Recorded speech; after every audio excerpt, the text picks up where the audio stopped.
శుక్లాంబరధరం విష్ణుం శశివర్ణం చతుర్భుజం ప్రసన్నవదనం ధ్యాయేత్ సర్వవిఘ్నోపశాంతయేత్. గురుర్బ్రహ్మా గురుర్విష్ణుః గురుర్దేవో మహేశ్వరః గురుః సాక్షాత్ పరబ్రహ్మ తస్మై శ్రీగురవై నమః. వ్యాసాయ విష్ణురూపాయ వ్యాసరూపాయ విష్ణవే నమో వై బ్రహ్మనిధయే వాసిష్ఠాయ నమో నమః. కూజంతం రామ రామేతి మధురం మధురాక్షరం ఆరుహ్య కవితాశాఖాం వందే వాల్మీకికోకిలం. శ్రుతిస్మృతిపురాణానాం ఆలయం కరుణాలయం నమామి భగవత్పాదశంకరం లోకశంకరం. వాగర్ధావివ సంపృక్తౌ వాగర్ధప్రతిపత్తయే జగతః పితరౌ వందే పార్వతీపరమేశ్వరౌ. సూక్తిం సమగ్రేతున స్వయమేవ లక్ష్మీః శ్రీరంగరాజమహిషీమధురైకటాక్షైః వైదగ్ధ్యవర్ణగుణగుంభనగౌరవైర్యాం కండూలకర్ణకుహరాः కవయోధయంతి. హైమోర్ధ్వపుండ్రమజహన్మకుటం సునాసం మందస్మితం మకరకుండలచారుగండం బింబాధరం బహుళదీర్ఘకృపాకటాక్షం శ్రీవేంకటేశముఖమాత్మనిసన్నిధత్తాం.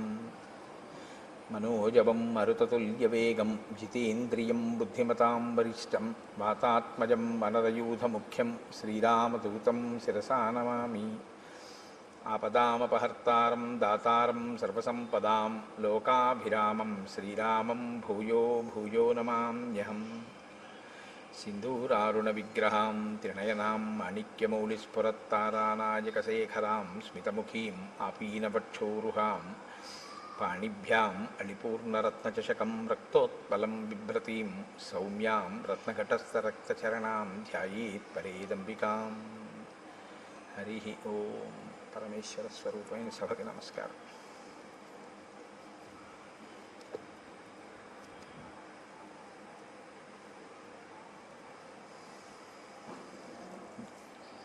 జటాయువుకి ఉత్తమ గతులను కల్పించినటువంటి రామచంద్రమూర్తి లక్ష్మణ సహితుడై సీతాన్వేషణం చేస్తూ అరణ్యంలో ప్రవేశించినటువంటి ఘట్టాన్ని మీకు నేను వివరిస్తున్నాను. నేను ఆ సీతమ్మని వెతుకుతూ వాళ్ళు నైరుతి దిశగా ముందుకి సాగిపోయారు. దండకారణ్యం నుంచి 3 క్రోసుల దూరం ప్రయాణించి క్రౌంచారణ్యము అనేటటువంటి అరణ్యంలోకి చేరుకున్నారు.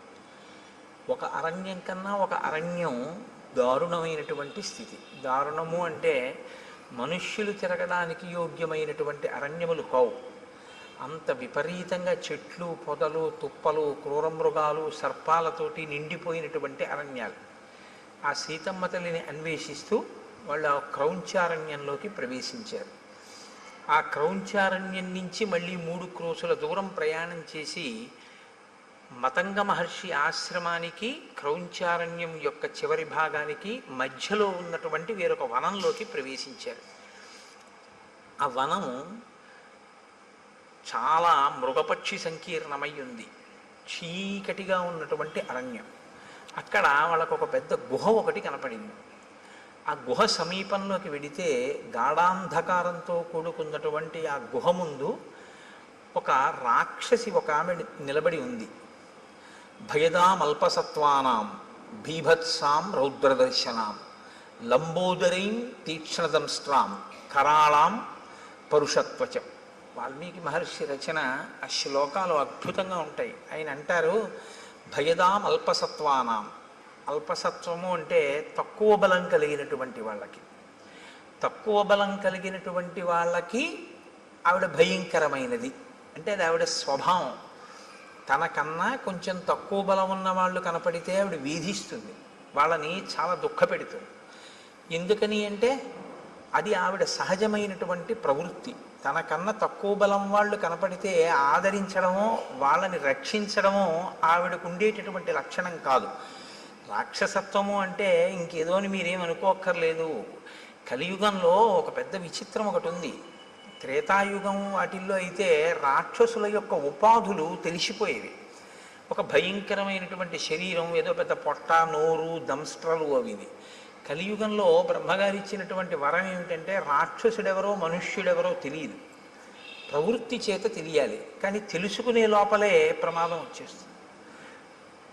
కనుక ఇప్పుడు ఆవిడ భయదాం అల్పసత్వానాం, తనకన్నా తక్కువ బలం ఉన్నటువంటి వారి పట్ల చాలా క్రోధంతో అవతల వారిని దుఃఖపెట్టేటట్టు ప్రవర్తిస్తుంది. అంటే తనకన్నా ఎక్కువ బలం ఉన్నవాళ్ళు కనపడితే తాను పారిపోతుంది. ఇది దాని అర్థం. అంటే ఆ జీవితానికి ఒక రుజువర్తన కానీ, ఆ జీవితానికి ఒక పంధా కానీ ఏమీ లేవు. మనకన్నా బలవంతుడు కనపడ్డాడు, వాడు మనకేదో ఇబ్బంది పెట్టాడు, పారిపోవడం. మనకన్నా తక్కువ బలం వాడు కనపడ్డాడు, వాడిని ఏడిపించడం. ఈ ఏడిపించేటప్పుడు సిగ్గేయదు, ఆ ఓడిపోయినప్పుడు సిగ్గేయదు.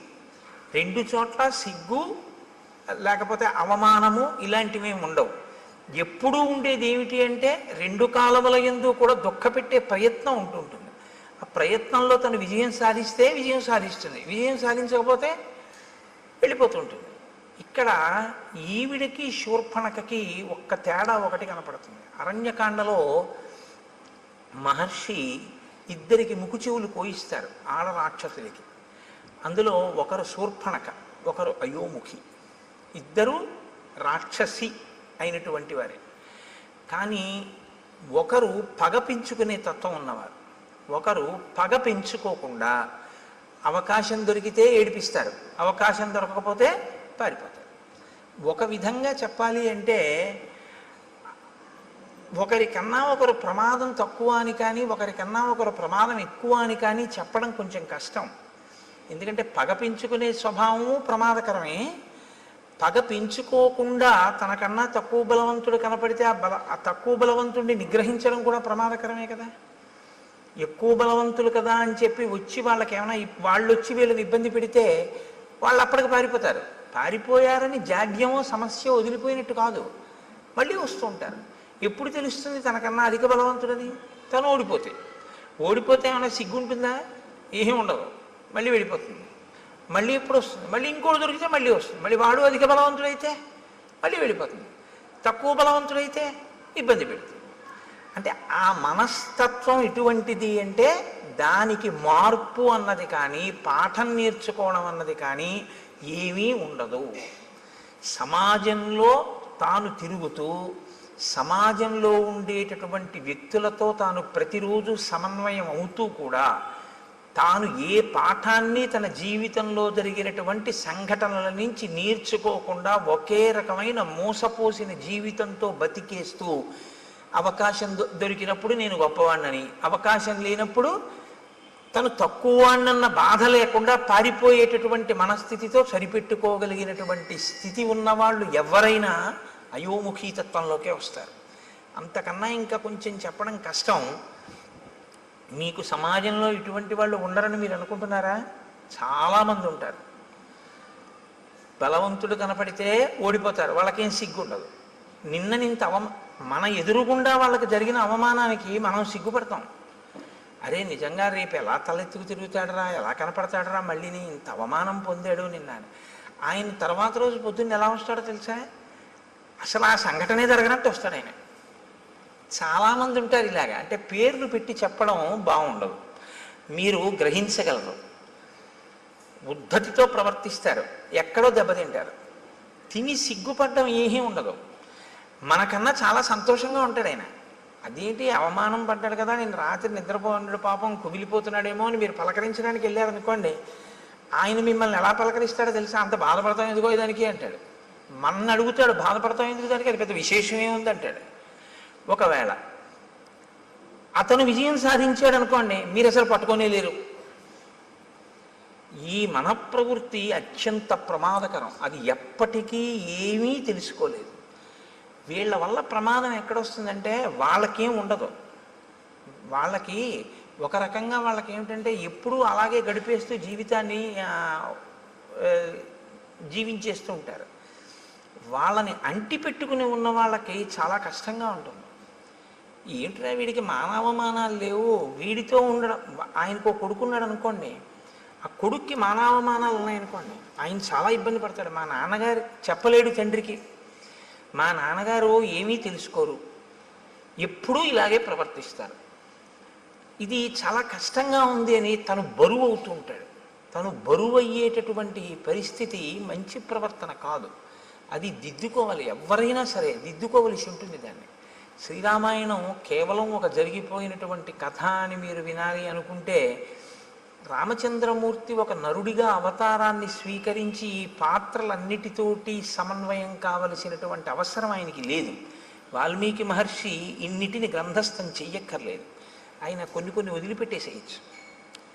అయోముఖి వృత్తాంతం మీరు విన్నప్పుడు పైకి ఎలా అనిపిస్తుందంటే కేవలం కథాభాగం కింద వింటే ఈ పాటి దానికి అసలు అరణ్యకాండలో ఈ స్థానం అవసరమా అనిపిస్తుంది. కానీ మీరు లోతుగా తరచి చూస్తే ఒక మనిషి తనని తాను దిద్దుకోవడానికి ఏవేవి అవసరమో అవన్నీ మనకి రామచంద్రమూర్తి చూపిస్తూ ఉంటారు. కాబట్టి ఇప్పుడు లంబోదరీం తీక్ష్ణదంస్ట్రాం కరాళాం పరుషత్వచం, ఆవిడ చాలా పెద్ద కడుపు కలిగినటువంటిది, పెద్ద పెద్ద కోరలు ఉన్నాయి, చాలా పరుషమైనటువంటి అంటే మందమైనటువంటి చర్మము కలిగినటువంటిది. ఇప్పుడు ఆవిడ ఏం చేస్తూ ఉంటుంది అంటే భక్షయంతీం మృగాన్ భీమాన్ వికటాం ముక్తమూర్ధజాం. ఆమె భయంకరమైన నవ్వు నవ్వుతూ కనపడినటువంటి మృగములు ఏం దొరికితే ఆ మృగముల్ని తింటూ ఉంటుంది. వికటమైనటువంటి నవ్వు నవ్వుతూ ఉంటుంది. ముక్తమూర్ధజాం, కేశములు సంస్కరింపబడి ఉండవు, ఆ జుత్తంతా విరబోసుకుని ఉంటుంది. ఇది ఒక దారుణమైనటువంటి ప్రవృత్తి. నేను మన్నింపబడదను కాక నేను రామాయణం చెప్తున్నాను అంతే. నేను ఇంక ఎవరిని ఉద్దేశించి చెప్పడము నా ఉద్దేశ్యం కాదు. స్త్రీ కేశపాశం కింద కట్టబడి ఉండి తీరాలి అని శాస్త్రవాక్కు.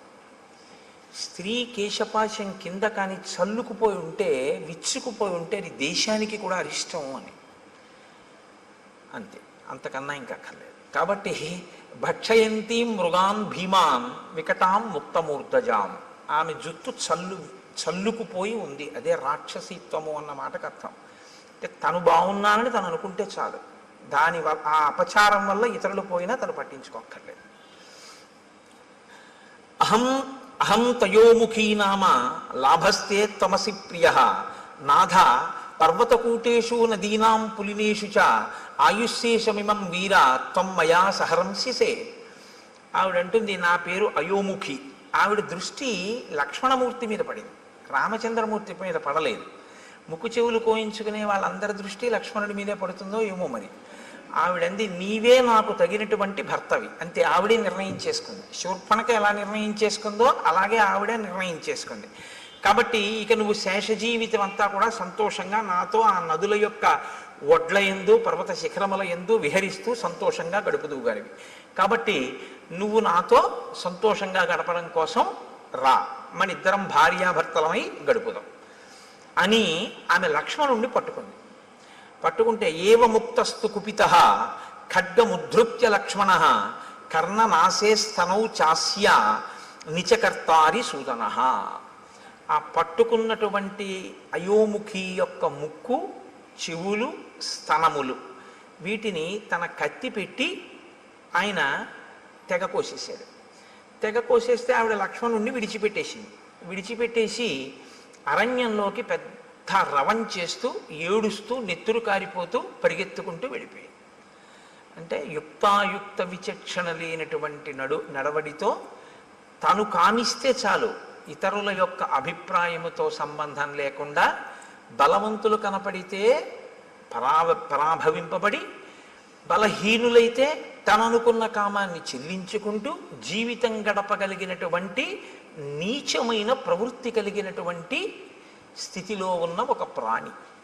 కాబట్టి ఇక అయోముఖి ఈ కాండలో ఏం మనకు కనపడదు ఆవిడ. కాబట్టి ఆవిడ అలా ఏడుస్తూ వెళ్ళిపోయింది. ఎందుకు శ్రీరామాయణంలో ఈ పాత్ర కనపడింది అన్నదాన్ని మీరు గమనించవలసి ఉంటుంది. మొదట శూర్పణఖకి ముక్కు చెవులు తెగిపోతాయి, ఇక్కడ అయోముఖికి ముక్కు చెవులు తెగిపోతాయి. కానీ ముక్కు చెవులు తెగితే మనం ఉలిక్కి పడతాం. ఎందుకంటే శ్రీరామాయణంలో అరణ్యకాండ మొదట్లో ఒక ఆడదాని ముక్కు చెవులు ఇలా కామంతో వస్తేనే కోసిన కారణానికి సీతాపహరణం జరిగింది. ఇప్పుడు మళ్ళీ కోశాడు, ఏమవుతుందో అని అనిపిస్తుంది. కానీ ఏమవదు, అయోముఖి వెళ్ళిపోయింది. కాబట్టి ఈ రెండిటి మధ్యలో ఉండేటటువంటి తేడాని మీరు గమనించవచ్చు. ఆవిడది పగ, ఈవిడిది పగా ప్రతీకారము పెంచుకుని సాధించేటటువంటి మనస్తత్వం కాదు. లక్ష్మణస్తు మహాతేజా సత్వవాన్ శీలవాన్ శుచి అబ్రవీత్ ప్రాంజలిర్వాక్యం భ్రాతరం దీప్త తేజసం. మీరు శ్రీరామాయణాన్ని చదివేటప్పుడు చాలా ధర్మ సూక్ష్మములను గ్రహించవలసి ఉంటుంది. చాలా అందంగా ఉంటుంది రామాయణం. అందుకే రామాయణం జీర్ణమైతే అన్నగారిని గౌరవించే తమ్ముడు కనపడితే మీకు ఒంట్లో పులకింత వస్తుంది. లక్ష్మణస్తు మహాతేజా సత్వవాన్ శీలవాన్ శుచి. ఆయన రామచంద్రమూర్తితో మాట్లాడుతున్నాడు. ఎవరు? లక్ష్మణుడు. అయోముఖి పారిపోయింది, ఇద్దరు నడుస్తున్నారు. ఇప్పుడు అకస్మాత్తుగా ఆయనకి ఏదో రాముడితో మాట్లాడాలి అని అనిపించింది. ఎలా మాట్లాడేటో తెలుసా అండి? ఇలా ఎడంచేతో రామ అని పిలిచి కూడా మాట్లాడాలంటే. కానీ ఆయన ఎలా మాట్లాడాడంటే అబ్రవీత్ ప్రాంజలిర్వాక్యం. ఆయన మాట్లాడేటప్పుడు అంజలి ఘటించి రాముడితోటి అన్నయ్య అని ఇలా నమస్కారం చేసి మాట్లాడతాడు. ఎందుకంటే చాలా చోట్ల చెప్పుకున్నాడు లక్ష్మణుడు, నేను రాముణ్ణి అన్నగా చూడను, రాముణ్ణి నా గురువుగా చూస్తాను. అందుకని ఎప్పుడూ అంత గౌరవంతోనూ ఉంటాడు. అందుకే రామాయణం బాగా అనుభవించకుండా రామాయణంలోది ఏదీ గీసే ప్రయత్నం చేయకూడదు. అలా ప్రయత్నం చేస్తే ఏమవుతుందో తెలుసా అండి? చూసిన వాళ్ళకి అలా ఉంటాయిలా ఉంది అందులో ఉన్న వ్యక్తిత్వాలు అని అనిపిస్తుంది. శబరి పళ్ళు తీసుకొచ్చి రాముడికి పెడుతుంటే రాముడు పుచ్చుకుంటుంటే రాముడు కూర్చున్న అరుగు మీద లక్ష్మణుడు ఎడంకాలు ఎత్తి పెట్టినట్టుగా ఉందనుకోండి ఒక ఫోటో. అలా ఉంటాడా ఎప్పుడైనా లక్ష్మణుడు? అవి ఏమవుతాయంటే చూసే వాళ్ళ హృదయాల్లో తప్పు భావాలు నింపుతాయి. కాబట్టి శ్రీరామాయణాన్ని జాగ్రత్తగా గమనించవలసి ఉంటుంది. గమనించకుండా చేతిలో కళ ఉండడం వేరు, రామాయణాన్ని గీయడం వేరు. రామాయణాన్ని గీయాలి అంటే రామాయణం చదివి రామాయణం గురించి కొంత అధికారం ఉండాలి. రామాయణంలో ఉండేటటువంటి వ్యక్తిత్వాలు బహు విశిష్టమైనవి. అంత విశిష్టమైనటువంటిది, అందులో అటువంటి ఘట్టాల గురించి ఏదైనా కూర్పు చేస్తే చాలా జాగ్రత్తగా ఉండాలి. కాబట్టి నేను దేన్ని దృష్టిలో పెట్టుకున్నానో మీరు గమనించి ఉంటారు. కాబట్టి ఇప్పుడు అబ్రవీత్ ప్రాంజలిర్వాక్యం భ్రాతరం దీప్త తేజసం. అంజలి ఘటించి రామచంద్రమూర్తితో మాట్లాడుతున్నాడు. స్పందతే మే దృఢం బాహు ఉద్విగ్నమివ మే మనః ప్రాయశ్చాప్య నిష్టాని నిమిత్తాన్యుపలక్షయే. నేను మీతో తరచూ ప్రస్తావన చేస్తూ ఉంటాను. శ్రీరామాయణం ఒక ధర్మశాస్త్రం, శ్రీరామాయణం పరిపాలనా శాస్త్రం, శ్రీరామాయణం జ్యోతిష శాస్త్రం, శ్రీరామాయణం శకున శాస్త్రం. మీరు ఎలా చూస్తే రామాయణం మీకు అలా కనపడుతుంది. కాదు, పక్షుల గురించి తెలుసుకోవాలా? రామాయణం చదవచ్చు. పర్వతాల గురించి తెలుసుకోవాలా? రామాయణం చదవచ్చు. భౌగోళిక శాస్త్రం పరిశీలనం చేయాలా? రామాయణం తెలుసుకోవచ్చు. మృగముల గురించి తెలుసుకోవాలా? శ్రీరామాయణం చదువుకోవచ్చు. మీరు ఏది తెలుసుకోవాలన్నా రామాయణం చదువుకుంటే మీకు అందులో తెలియని ఉండవు. ప్రతి శ్లోకము అమృత భాండమే. ప్రతి శ్లోకంలో మహర్షి సందేశాన్ని నింపి ఉంచుతారు. అందుకే ఆయన ఈయనతో మాట్లాడాడు అని ఆయన చెప్పరు. అలా చెప్పడం చాలా తేలిక. అలా చెప్పరు. మాట్లాడేటప్పుడు ఎలా నిలబడి మాట్లాడాడు చెప్తారు. ఒక ఆయన వచ్చాడు, ఎవరు ముందు లేచారు, ఎవరు తర్వాత లేచారు, ఎవరు ఎవరికి అర్ఘ్యం ఇచ్చారు, పాద్యం ఇచ్చారు, ఎవరు ఎవరితో ఏ ప్రశ్న వేశారు, ఎవరు ఎలా జవాబు చెప్పారు. ఒక సంఘటన అయిపోయిన తర్వాత రాముడు అన్ని లక్ష్మణుడికి చెప్తూ ఉంటాడు. రాముడు లక్ష్మణుడికి చెప్పేటప్పుడు మీరు చాలా జాగ్రత్తగా చదవాలి ఆ సర్గని. అందులో ఒక అత్యుత్తమమైనటువంటి సందేశం ఒకటి ఉంటుంది. రాముడు ఒక సర్గ చివర ఒక వ్యక్తితో తాను చూసి మాట్లాడి వెళ్ళిపోయేటప్పుడు లక్ష్మణుడితో చెప్తాడు, చూసావా లక్ష్మణ, ఇవాళ మనం ఇది చేశాం కదా, దీనివల్ల ఇది అన్నమాట ఫలితం అంటాడు. గురువుతో తిరిగేటటువంటి శిష్యుడికి అందే మహోత్కృష్టమైన ప్రయోజనం అదే. మీరు ఎన్నో శాస్త్రాలు మదిస్తే తప్ప అందనటువంటి విషయం అలవోకగా అందిపోతుంది. ఎందుచేతనంటే ఆయన అనుభవించి ఉన్నాడు, ఆయన చదివి ఉన్నాడు, ఆయన మీకు అలా అందించేస్తుంటాడు. ఆయన నడవడిని మీరు గమనిస్తుంటే చాలు మీకు అవన్నీ అందిపోతుంటాయి, చాలా తేలిగ్గా అందిపోతుంటాయి. ఇది ఒక గురువు వెనకాతల ఉండేటటువంటి శిష్యుడికి ఎలా ఉంటుందో ప్రాజ్ఞుడైన అన్నగారిని గురువుగా భావించి వెడుతున్నటువంటి లక్ష్మణుడికి అందుతున్న ఐశ్వర్యం అది. అది తరిగిపోని చెరిగిపోని ఐశ్వర్యం. అందుకే రాముడితో కలిసి ఉండడమే ఆయన ఐశ్వర్యం. అందుచేత లక్ష్మణుడు అయ్యాడు. కాబట్టి చూడండి, ఇప్పుడు ఆయన అంటున్నాడు స్పందతే మే దృఢం బాహు. అన్నయ్య, నా భుజం అదురుతోంది, ఎడమ భుజం. ఎడమ భుజం పురుషుడికి అదిరితే అది అశుభ సూచన, ఏదో దుర్నిమిత్తము, జరగకూడనిది జరుగుతోంది అని. ఉద్విగ్నమివమే మనః, నిష్కారణంగా నా మనసు తొట్టుపడుతోంది, తత్తరపడుతోంది. ఎందుకు? ఉద్విగ్నతకి లోనవుతున్నాను. కాబట్టి ప్రాయశ్చాప్యనిష్టాని నిమిత్తాన్ విపలక్షయే, ఏదో భయంకరమైనటువంటి సంఘటన, మనసుకి పరివేదన కల్పించేటటువంటి సంఘటన జరగబోతోంది అని నాకు అనిపిస్తోంది. ఇప్పుడు ఒక సంఘటన జరగబోతోంది, అదేదో చాలా క్లేశమైనటువంటి విషయమే. అందులోంచి బయటికి వస్తావా, బయటికి రావా? అది ప్రధానం. జబ్బు వచ్చింది రైతే, డాక్టర్ గారి దగ్గరికి వెళ్ళి అది చేయించుకోండి అన్నారు. చేయించుకుంటే బతుకుతానా అండి అని అడుగుతారా లేదా? అడుగుతాం కదా, చేయించుకుంటే బతుకుతామండి అని అడుగుతారు. అలాగే బయటికి వస్తావా, రావా? దుర్నిమిత్తం కనపడుతోంది, జరగకూడనిది జరుగుతోంది అని తెలుస్తోంది, బయటికి వస్తావా? కేవలం జరిగేది మాత్రమే చెప్తే బయటికి వస్తావో రావో చెప్పనటువంటి అసమగ్రత ఉన్నట్టు. సమగ్రత ఎప్పుడు ఉన్నట్టు? ఒక జరగకూడనిది జరుగుతోంది కానీ నువ్వు బయటికి వస్తావు అన్న విషయాన్నో బయటికి రావు అన్న విషయాన్నో కూడా చెప్పాలి. నిన్న రాముడు వస్తున్నప్పుడు మీకు నేను కొన్ని దుర్నిమిత్తాలు చెప్పాను. ఖచ్చితంగా ఏదో అమంగళం జరిగిపోయింది అన్నాడు రాముడు. ఏదో బాధాకరమైన విషయం జరిగిపోయింది, ఎందుకంటే శకునాలు అలా ఉన్నాయన్నాడు. సీతాపహరణం అయిపోయింది. ఇవాళ లక్ష్మణుడు చెప్తున్నాడు శకునాలు. ఇవాళ లక్ష్మణుడు చెప్పేటప్పుడు భయంకరమైనది జరుగుతుంది కానీ పైకి వస్తా అంటాడు. ఎందుకు పైకి వస్తారో ఇప్పుడు శకునం ఇంకోటి చెప్తాడు. నేను అందుకే మీకు చెప్పింది, ఇంకా మళ్ళీ శకున శాస్త్రం ఏం మీరు చదవక్కర్లేదు. రామాయణం చదివితే శకున శాస్త్రం వచ్చేస్తుంది అంతే. రామాయణం చదివితే మీకు తెలియకుండా మీకు జ్యోతిషంలో కొన్ని విషయాలు తెలిసిపోతాయి. నిన్న లేదు, జటాయువు వింద ముహూర్తం గురించి మాట్లాడాడు.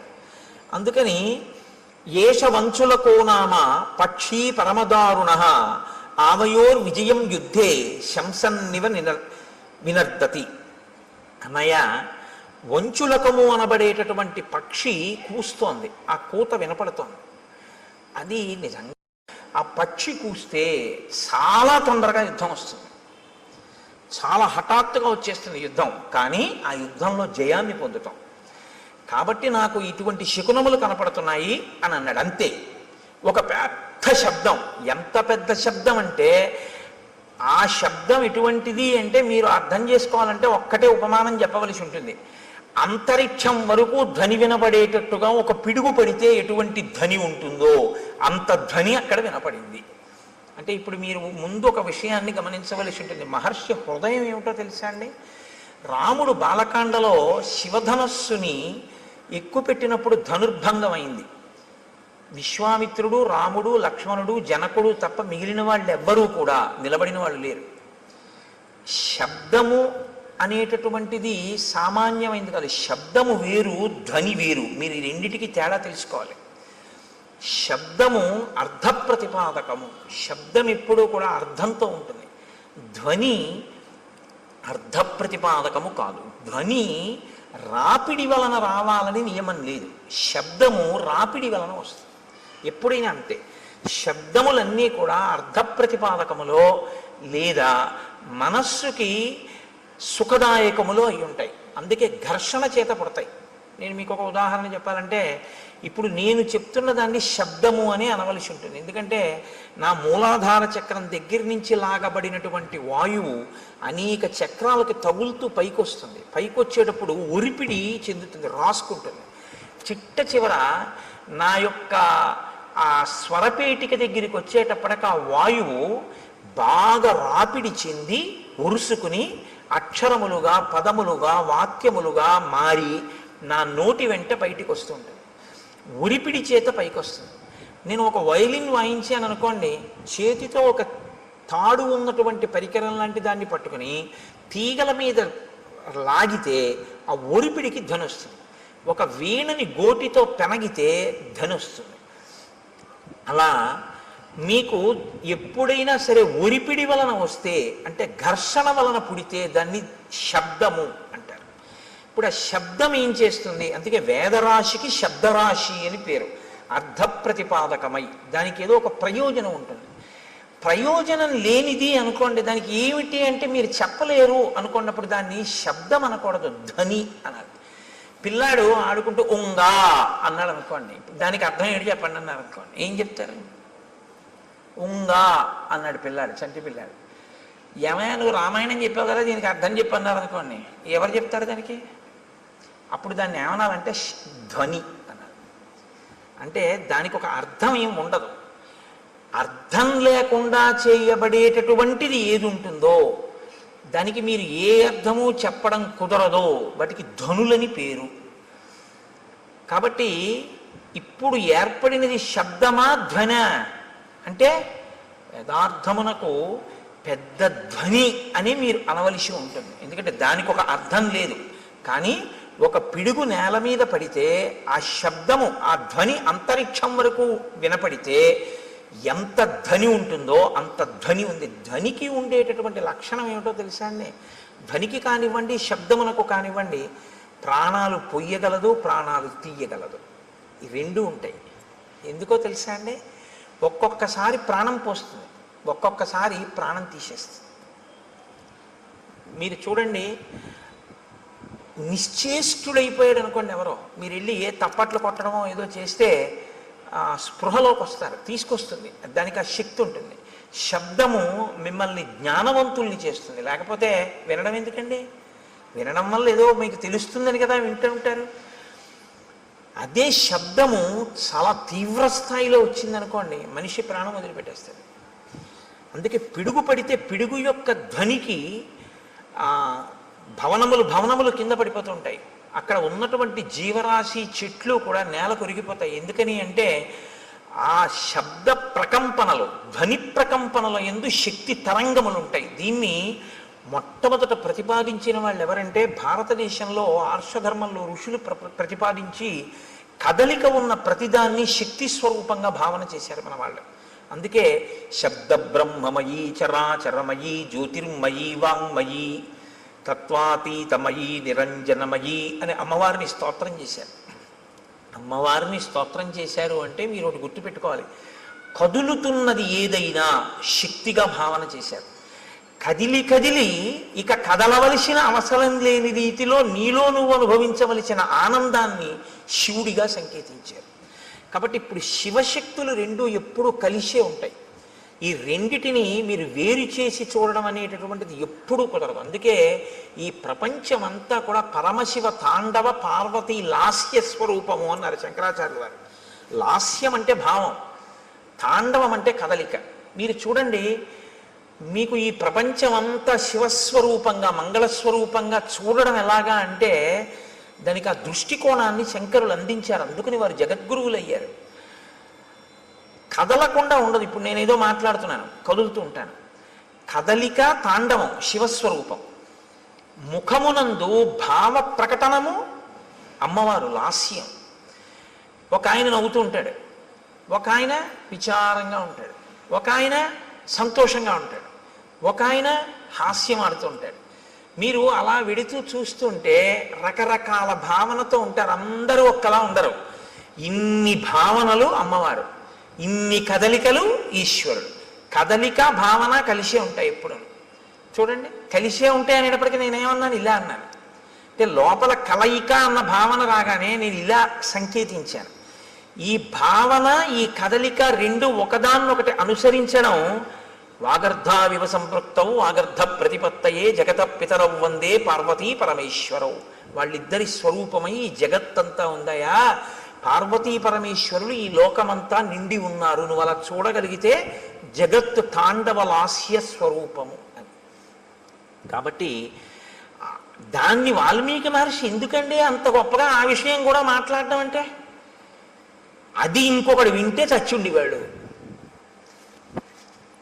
తట్టుకోగలిగారు అంటే ఇప్పుడు దాని మూలస్థానమును కూడా ఛేదించగలిగినటువంటి పరాక్రమవంతులు. చెవికే అంత బలం ఉంటే చేతులకి ఎంత బలం ఉండాలి? కాబట్టి ఇప్పుడు మూలస్థానాన్ని ఛేదించగలరు. ఇది రామచంద్రమూర్తి యొక్క, లక్ష్మణుని యొక్క వీర్యము, పరాక్రమము. మీతో నేను చాలా మార్లు మనవి చేస్తున్నాను, వీర్యం అన్న మాటకు అర్థం అదే. ఎదుట వస్తున్నటువంటి ఎదిరింపునకు లేదా తనతో తలపడుతున్నటువంటి స్థితిలో ఉన్న ఎదురుగుండా కనపడుతున్నటువంటి ప్రతిద్వంద్వి యందు లోపల తాను చెక్కు చెదరక ఎదుటివాడిని చెక్కు చెదిరిపోయేటట్టు చెయ్యగలిగినటువంటి ప్రజ్ఞకి వీర్యమని పేరు. ఇది లోపల నిబిడీకృతమై ఉంటే పరాక్రమం అని పేరు. కాబట్టి ఇప్పుడు ఈ వీర్య పరాక్రమములు ఉన్నవారు కాబట్టి అందుకని అడిగారు వాల్మీకి మహర్షి, కోన్వస్మిన్ సంప్రదంలోకే గుణవాన్ కశ్య వీర్యవాన్ ధర్మజ్ఞశ్చ కృతజ్ఞశ్చ సత్యవాక్యో దృఢవ్రత చారిత్రేణ చ కోయుక్త సర్వభూతేషు కోహిత విద్వాన్ కస్సమర్థశ్చ కశ్చైక ప్రియదర్శన ఆత్మవాన్ కో జితక్రోధో ద్యుతిమాన్ కో నరసూయక. ఇన్ని ప్రశ్నలు వేయడానికి కారణం అదే. కాబట్టి ఇప్పుడు వారు ఆ ధ్వనిని విని వాళ్ళు ఏమనుకున్నారంటే ఇంత పెద్ద ధ్వని ఎక్కడి నుంచి వచ్చింది అని ఆశ్చర్యపోయారు. వారు ఆశ్చర్యపోయే లోపలే వారికి ఎదురుగుండా ఒక స్వరూపం ఒకటి కనపడింది, ఒక పెద్ద ఆకారం ఒకటి కనపడింది. ఆకారము అన్న మాట నేను ఎందుకు అనవలసి ఉంటుందంటే, చూడగానే గుర్తుపట్టగలిగితే ఇది బలానా అని గుర్తుపట్టగలిగారు అనుకోండి, మీ ప్రజ్ఞకు అందుతోంది అని గుర్తు. ఇలా చూస్తే మనిషి అన్నాను అనుకోండి, నా ప్రజ్ఞకు అందింది. జింక నా ప్రజ్ఞకు అందింది, లేడి నా ప్రజ్ఞకు అందింది, సర్పము నా ప్రజ్ఞకు అందింది. అసలు అటువంటి రూపు లోకంలో ఎక్కడా వర్ణింపబడలేదు, తాను చూడలేదు. నేను చూడకపోవచ్చు కానీ విన్నాను అనుకోండి తెలుస్తుంది. ఒక హంస నేను చూడలేదు కానీ హంస కనపడింది, ఇది హంస అనుకుంటానండి అంటాను. మళ్ళీ ఇదో విచిత్రం తెలుసా అండి, నామం ఉంటే రూపం ఉంటుంది, రూపం ఉంటే నామం ఉంటుంది, నామం రూపం కలిస్తే మాయ అవుతుంది. అదే విచిత్రం. శంకర భగవత్పాదుల యొక్క ప్రతిపాదన అంతా దీని మీదే ఆధారపడింది. నామం ఉంటే రూపం ఉంటుంది, రూపం ఉంటే నామం ఉంటుంది. కోటేశ్వరరావు గారు అన్నారనుకోండి, మీకు వెంటనే నా రూపం మీ మనసులో అలా లీలగా కదులుతుంది. చూస్తున్నారుగా చాలా రోజుల నుంచి. కోటేశ్వరరావు అనబడేటప్పటికీ నేను ఇలా వస్తూ ఉంటే ఆ కోటేశ్వరరావు వస్తున్నారు అంటారు. అంటే నా రూపాన్ని నామంతో గుర్తిస్తారు. అలా ఇంకోళ్ళు వస్తున్నారు అనుకోండి, కోటేశ్వరరావు వచ్చారా అండి అన్నారనుకోండి ఎవరైనా కొత్త వాళ్ళ, ఆయన కాదండి రాలేదంటారు.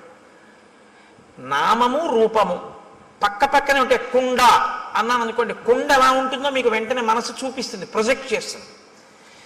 అసలు నిజానికి మీరు పెట్టిన పేరు మీరు చూపించిన పదార్థము రెండు అసత్యాలు. దాన్ని కుండ అనకుండా కర్ర అని కొత్తగా పేరెడుతున్నానన్నా దానికి ఏం అభ్యంతరం ఏమి ఉండదు. రెండు, అది మట్టి యొక్క వికారం, అది అసలు నిజానికి దాని సత్యం అది కాదు. సరే, ఇప్పుడు నేను మళ్ళీ శాంకర సిద్ధాంతం మాయాది కాదు కానీ నామరూపములు అదొక గమ్మత్తు. కాబట్టి మనసుకి ఉండేటటువంటి పరిమితి ఏమిటంటే, తను వినన్నా ఉండాలి, తను చూసన్నా ఉండాలి. విని కానీ చూసి కానీ ఉంటే ప్రాణిని గుర్తిస్తుంది. ఇప్పుడు రామలక్ష్మణులు ఇద్దరు ఏమిటి అలా ఉన్నాడన్నారు అనుకోండి, రామలక్ష్మణులు కూడా ఎన్నడూ ఊహించలేదన్నమాట. అటువంటి ప్రాణి ఒకటి లోకంలో ఉంటుంది అని రామలక్ష్మణులు ఊహించలేదు. వీళ్ళిద్దరు ఎటువంటి వాళ్ళు, వంచులకము కూస్తోందని చెప్పగలిగిన వాళ్ళు. పిట్టరుపుకి మనం ఎంత తేలిగ్గా చెప్తామో కాకెరుస్తోందని రామలక్ష్మణులు అరణ్యంలో పిట్టల కూతలు అంత బాగా చెప్తారు. అన్ని మృగాలు చెప్తారు వాళ్ళు. అటువంటి వాళ్ళు ఆ ఎదురుగుండా ఉన్న ప్రాణిని గుర్తించలేకపోయారు. ఇది విరూపము అన్న పేరు. అంటే అసలు ఎవరు ఊహించనంత వికృతంగా ఉంటుంది. కాబట్టి ఇప్పుడు అది మనసుకి ఖేదము కల్పించవచ్చు, ఒక్కొక్కసారి ఉల్లాసమును కల్పించవచ్చు, రంజకత్వం ఉంటే అందులో. కాబట్టి ఇప్పుడు వాళ్ళిద్దరూ దూరంగా ఉన్న ఆ ప్రాణి వంక చూశారు. వెంటనే మహర్షి ఏం చేస్తారంటే దాన్ని ముక్కలు కింద విరవకుండా చూపించేస్తారు. అది ప్రజ్ఞ, కవి యొక్క ప్రజ్ఞ మీరు చూడాలి. ఎందుకో తెలుసా అండి, ఆయన రాముడి కళ్ళల్లోంచి ఘంటం కదులుతుంది. ఇప్పుడు రాముడు చూస్తున్నాడు, రాముడు చూసేటప్పుడు ఆ చూపు చకచక చకచక నడిచేస్తుంది. అంతే, ఎలా చూశాడు అన్నది పైనుంచి కింద వరకు ఆ ప్రాణి ఎంత విచిత్రంగా ఉందో చూస్తారు. అంతేగాని సగం చెప్పి మళ్ళీ ఎటో చూసి చెట్టు చెప్పి మళ్ళీ ఇది చెప్పి అలా ఉండదు. ఆ రచనలో ప్రజ్ఞ. వాల్మీకి మహర్షి ఘంటం రాముడి కన్నులను బట్టి కదులుతోంది. ఇప్పుడు ఆయన రాముడిలో ప్రకాయ ప్రవేశం చేసి ఆ ఎదురుగుండా ఉన్నటువంటి రాక్షసుణ్ణి చూసి ఘంటాన్ని కదుపుతున్నారు. మీరు శ్రీరామాయణాన్ని బహుభంగిమల చూడవలసి ఉంటుంది. ఎందుకంటే వాల్మీకి మహర్షి తరువాత కవులకు ఆదర్శం అయ్యారు. కాళిదాసాది మహాకవులు కూడా వాల్మీకి మహర్షినే అనుసరించారు. కాబట్టి వివృద్ధం అశిరోగ్రీవం కబంధముదరే ముఖం అగ్నిజ్వాలానికాశేన లలాటస్థేన దీప్యత మహాపక్ష్మేణ పింగేన విపులే నాయతేన చ ఏకేనోరసి ఘోరేణ నయనే నాశుదర్శిన మహాదంస్ట్రోపపన్నం తల్లేలిహాసం మహాముఖం భక్షయంతం మహాఘోరాన్ రుక్షసింహ మృగద్విపాన్ ఘోరౌ భుజౌ నికుర్వాణం ఉభౌ యోజనమాయతౌ. ఆయన ఘోరే భుజౌ వికుర్వాణం. ఆ ఉన్నటువంటి ఎదురుగుండా ఉన్న ప్రాణి ఎలా ఉన్నాడంటే తల లేదు. తల లేకపోతే బీభత్సంగా ఉంటుంది. అది ఆ ప్రాణి ఏం చేస్తుందంటే మీకు బీభత్స రసాన్ని ఉద్భుతం చేస్తుంది మా లోపల నుంచి. ఎదురుగుండా ఉన్న ప్రాణి తలకాయతో ఉందనుకోండి పర్వాలేదు, ఓ చెయ్యి లేకపోతే మీరు చూడడం కొంచెం తేలిక, ఒక కాలు పోతే మీరు చూడడం తేలిక, తల లేకపోతే మీరు వెంటనే అంటారంటే అయ్య బాబోయ్ అంటారు, చూడలేరు. ఇప్పుడు ఆ ఎదురుగుండా కనపడుతున్న ప్రాణికి తలకాయ లేదు, ఆ ప్రాణికి కాళ్ళు లేవు. తలకాయి లేదు, కాళ్ళు లేవు. పోనీ తలకాయి కాళ్ళు లేకుండా అలా ఉందా ప్రాణి? అలా లేదు. అదొక విచిత్రమైనటువంటి స్థితిలో ఉంది. అశిరోగ్రీవం, దానికి కంఠము లేదు, తలకాయి లేదు. కానీ కబంధముదరే ముఖం, ఇక్కడ పొట్ట దగ్గర ఉంది ముఖంలాగా. ఈ ఛాతీ మీద లలాట భాగం ఉంది, ఇక్కడ ఉంగురుంది. ఈ కింద ఒక పెద్ద కన్ను ఉంది, ఆ కన్ను మీద ఒక పెద్ద రెప్ప ఉంది. ఆ రెప్పకి పచ్చటి వెంట్రుకలు పొడుగ్గా ఉన్నాయి. ఆ కన్ను ఎత్తి చూస్తే అగ్ని జ్వాల ఎలా ఉంటుందో అలా ఉంది ఆ కన్ను, ఎర్రగా. అటువంటి కన్ను ఇక్కడ పెట్టుకుని ఉంది ఆ ప్రాణి. ఇక్కడ గుండెల మీదకు ఉంది. పొట్టలోకి, పొట్ట మీద నోరుంది దానికి. దానికి కాళ్ళు లేవు కాబట్టి అది కదలలేదు, అది అలా కూర్చుని ఉంది. కానీ దానికి యోజనం దూరం వరకు వెళ్ళగలిగినటువంటి దీర్ఘబాహువులు ఉన్నాయి.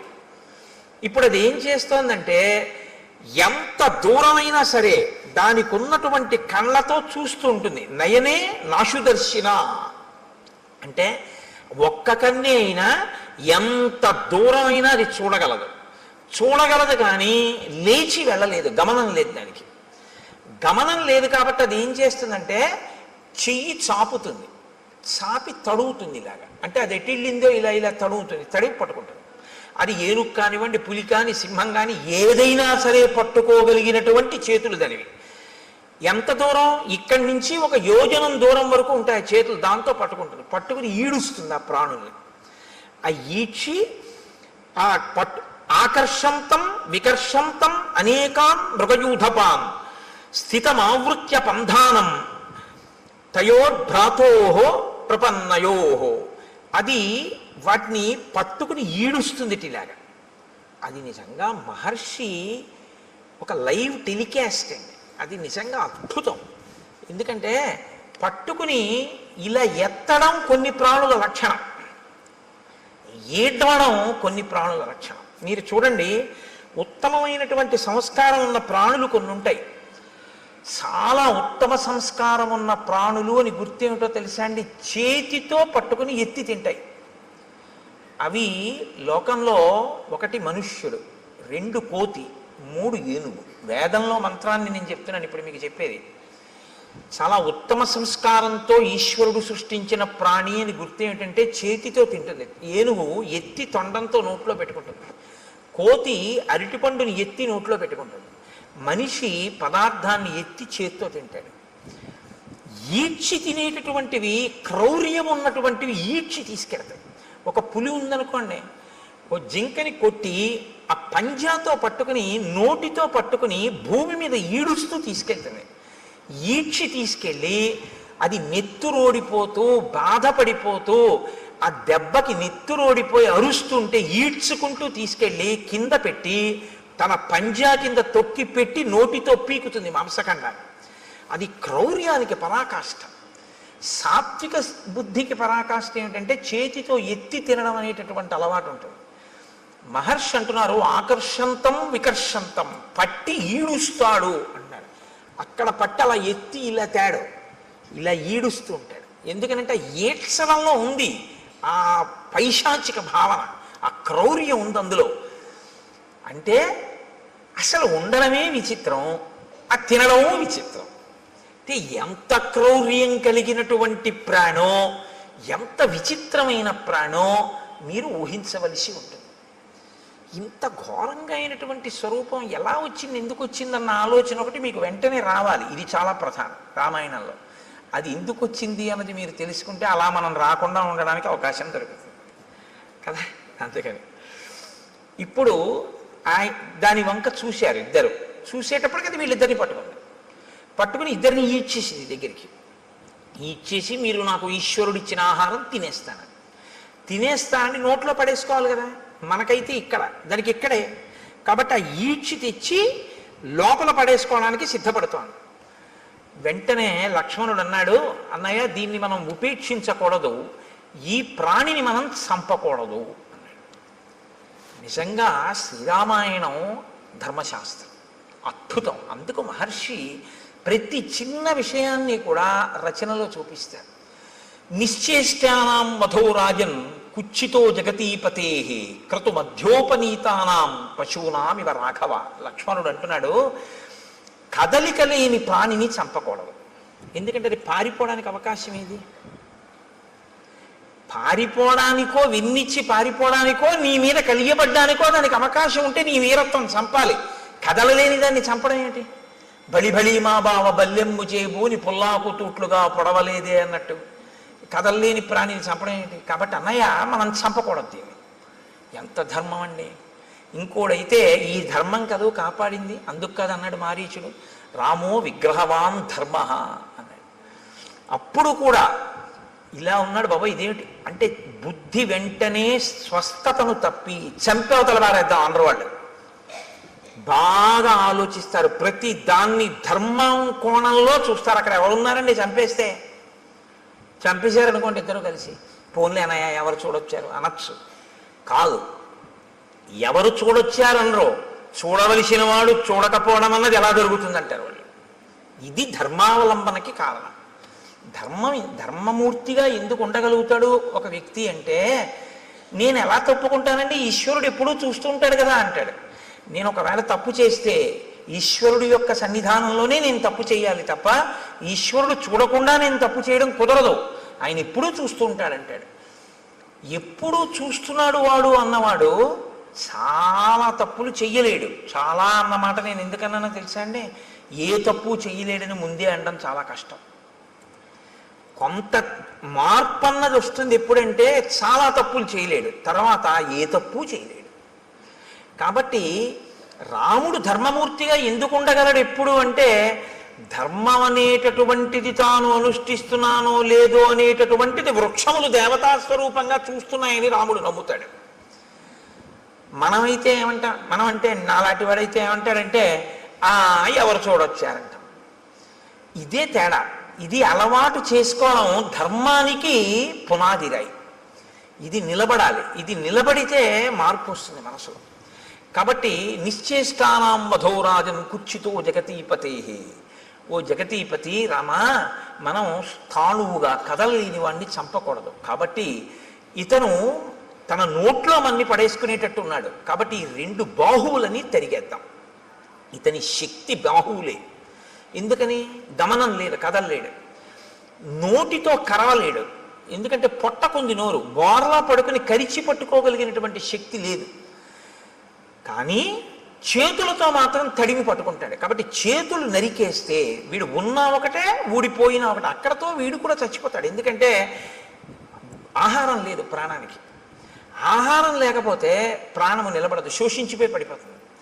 మనం చంపక్కర్లేదు, వీడి యొక్క బలం ఎక్కడుందో దాన్ని తుంచేద్దాం. దాన్ని మాత్రం ఎందుకు తుంచాలి? మన్ని పట్టుకున్నాడు కాబట్టి, మన్ని ఇప్పుడు నోట్లో పడేస్తాడు కాబట్టి బాహువులు తుంచేద్దాం. కాబట్టి దక్షిణం బాహుం అసక్తామసినా తతః చిచ్ఛేద రామో వేగేన సవ్యం వీరస్తు లక్ష్మణ. రాముడు కుడి భుజాన్ని నిరికేశాడు, లక్ష్మణుడు ఎడమ భుజాన్ని నిరికేశాడు. రెండు చేతులు ఊడి కింద పడిపోయాయి. కింద పడిపోగానే అతను చాలా సంతోషపడిపోయాడు. ఇది విచిత్రం రామాయణంలో. చాలా సంతోషపడన్నాడు. ఓ, నేను ఎదురు చూసిన సంఘటన జరిగింది.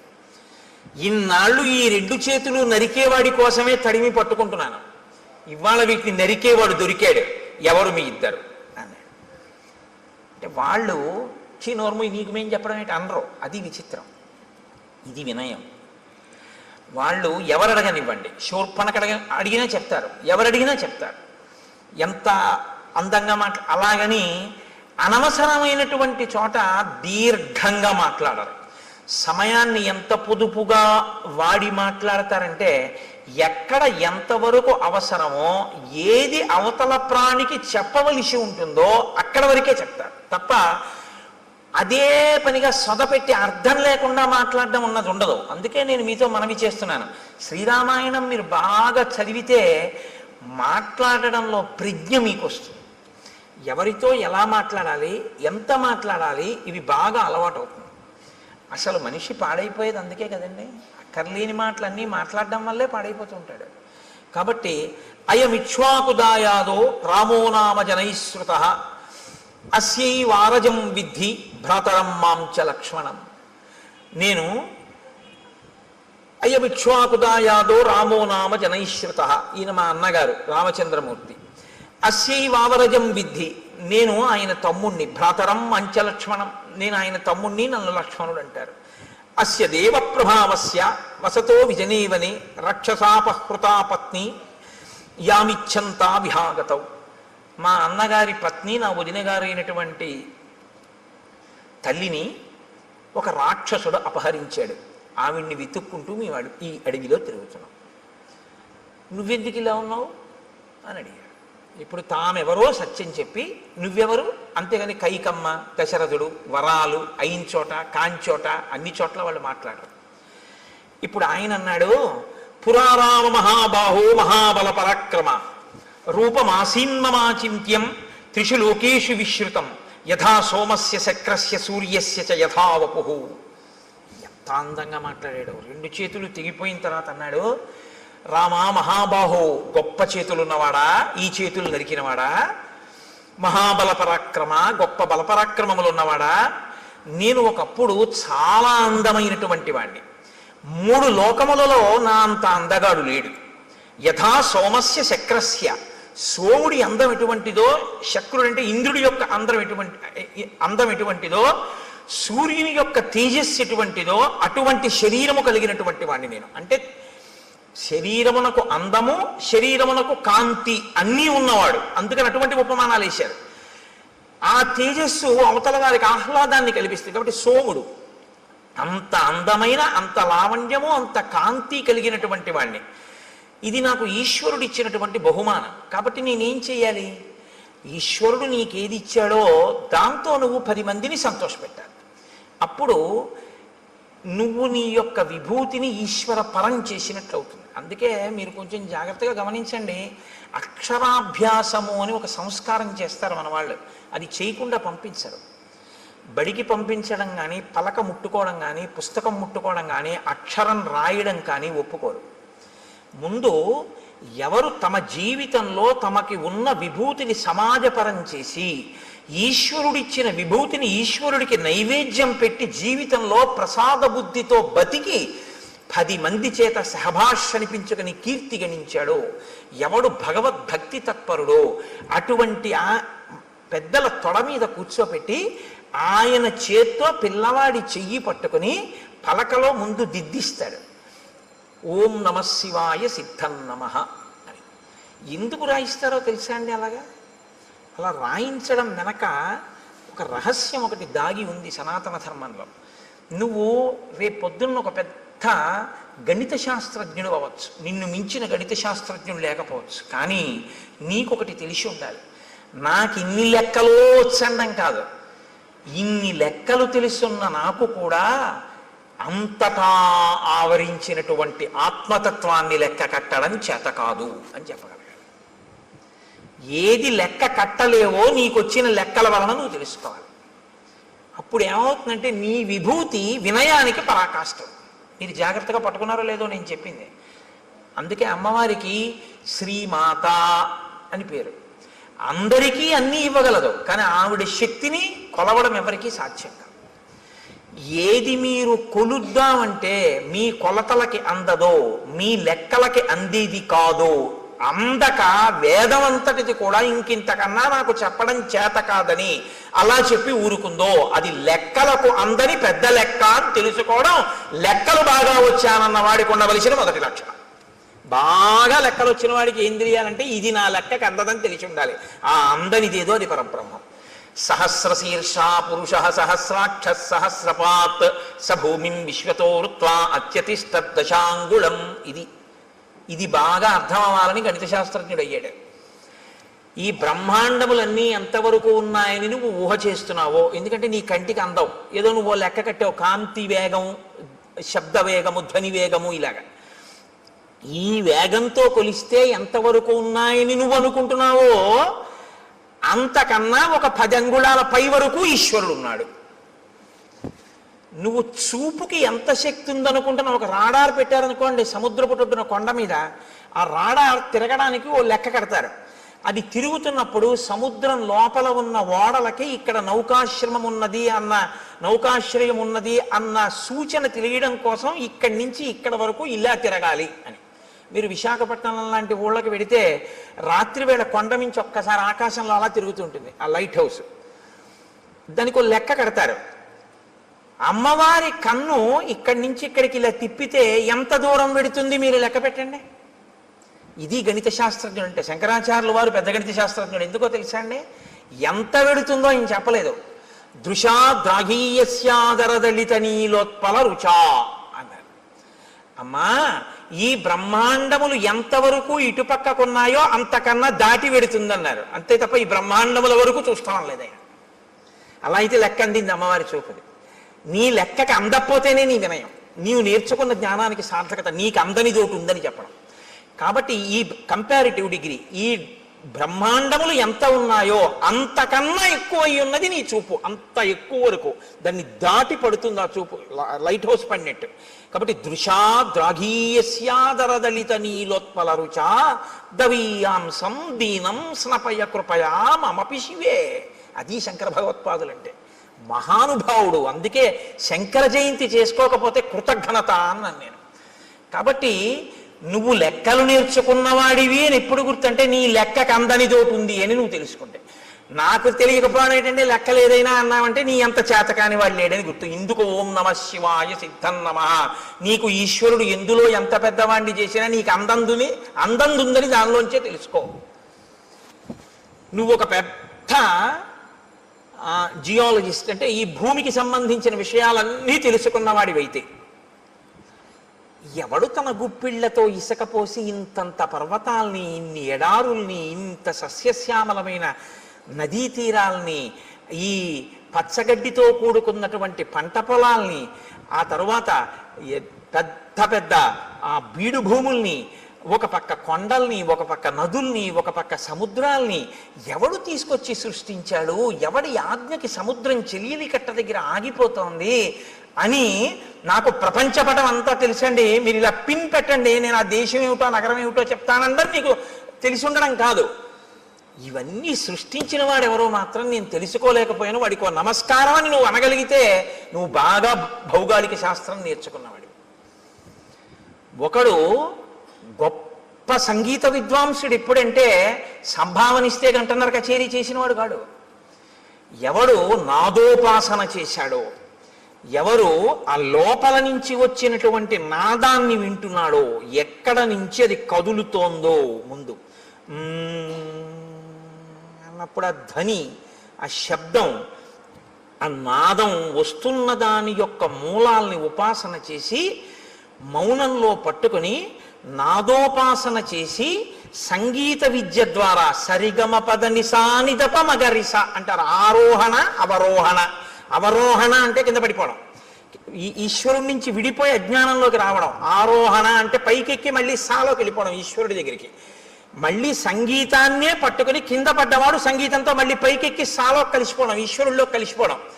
ఈ నాదోపాసన చేసిన వాడు ఎవడున్నాడో వాడు సద్గురు అయి నిలబడిపోతాడు. అందుకే త్యాగరాజు గారు ఎవరో అని మీరు అన్నారనుకోండి, సంగీత విద్వాంసుడు అనకూడదు, సద్గురు త్యాగరాజస్వామి అనాలి.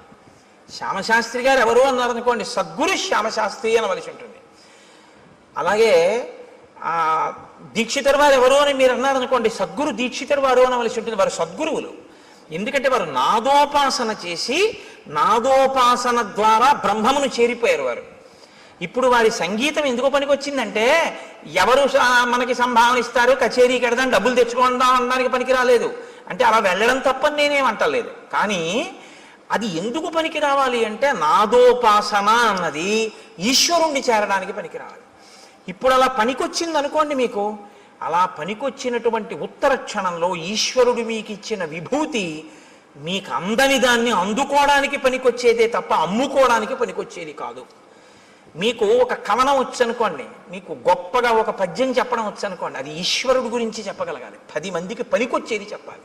అందుకే హరినామస్తుతి చేయు కావ్యము సువర్ణాంభోజి హంసావళి సురుజిభ్రాజితమై మానస సరస్ఫూర్తిని వెలుంగొందు అంటారు పోతన గారు. హరినామమును చెప్పినటువంటి సాహిత్యం ఏదుందో అది మానస సరోవరం. ప్రజ్ఞ ఉంది కదా అని పనికి మాలిన కవిత్వాలన్నీ చెప్పాడనుకోండి, అవి కాలగర్భంలో నశించిపోతాయి, ఇంకోటి సమయాన్ని పాడు చేస్తాయి అంతే. అప్పుడు అది ఎందుకు పనికొచ్చింది?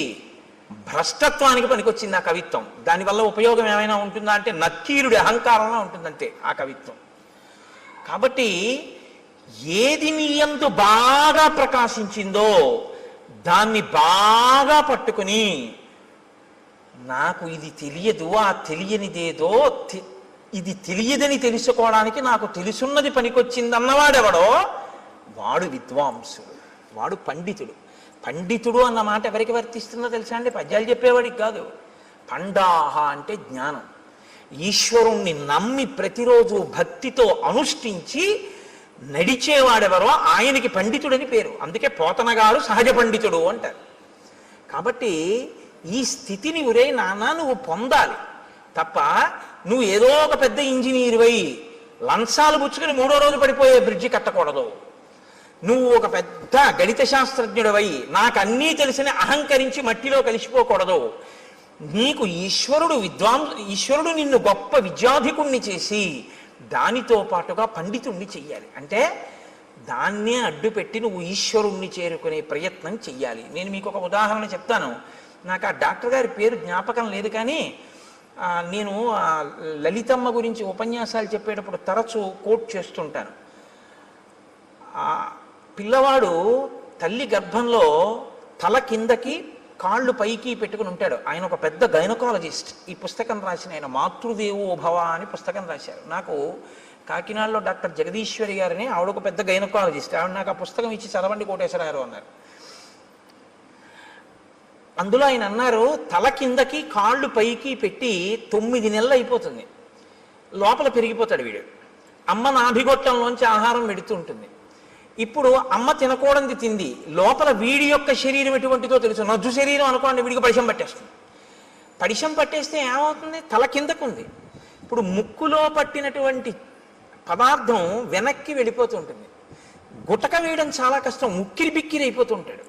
అమ్మ ఇంకో సీతాఫలం తింటుంది. ఆవిడికి ఏం తెలుసు? బయటకు వస్తేగా వాడికి నజు శరీరం అని తెలియడానికి. లోపల జ్వరం తగులుతుంది, కానీ వాడికి చల్లగా ఉంటే బాగుండనిపిస్తుంది, కటిక చీకటి. ఇంతలో వాడికి ఏమవుతుందంటే లోపల అతిసారం పుడుతుంది, వాడు మలం ఎక్కువ విసర్జించేస్తాడు. విసర్జించేస్తే అందులోంచి చిన్న చిన్న పురుగులు పుట్టి కరిచేస్తుంటాయి ఒంటిని. ఇలా పడుంటాడు, తన మలమూత్రములు తన నోటి దగ్గరికి వచ్చేస్తుంటాయి, చెవుల్లో కెడుతుంటాయి. అందుకే గర్భస్థ నరకం అంటారు. నవమాసంబులు తల్లి గర్భమున నానారోతలంచిక్కి నాకు అవకాశం విషుమంతలేకపడి హాకష్టముల్ భీతితో నవమాసంబు ఘటిల్లే చాలునాకా గర్భవాసంబు నివసింపన్ పని తీర్చి కావుమికనన్ని సత్కృపన్ శంకర అంటారు. అప్పుడు ఈశ్వరుణ్ణి ప్రార్థిస్తాడు, నేను ఉండలేకపోతున్నాను ఈశ్వర, ఒక్కసారి ఈ శరీరంతో బయటికి వెళ్ళని, దీంతోటే నిన్ను సేవించుకుని నీలో కలిసిపోతానంటాడు. ఈశ్వరుడు ఏం చేస్తాడంటే ప్రసూతి వాయు రూపంలో తల్లి యోనిలోంచి పైకి తోసేస్తాడు. ఇప్పుడు వచ్చి బయటపడతాడు.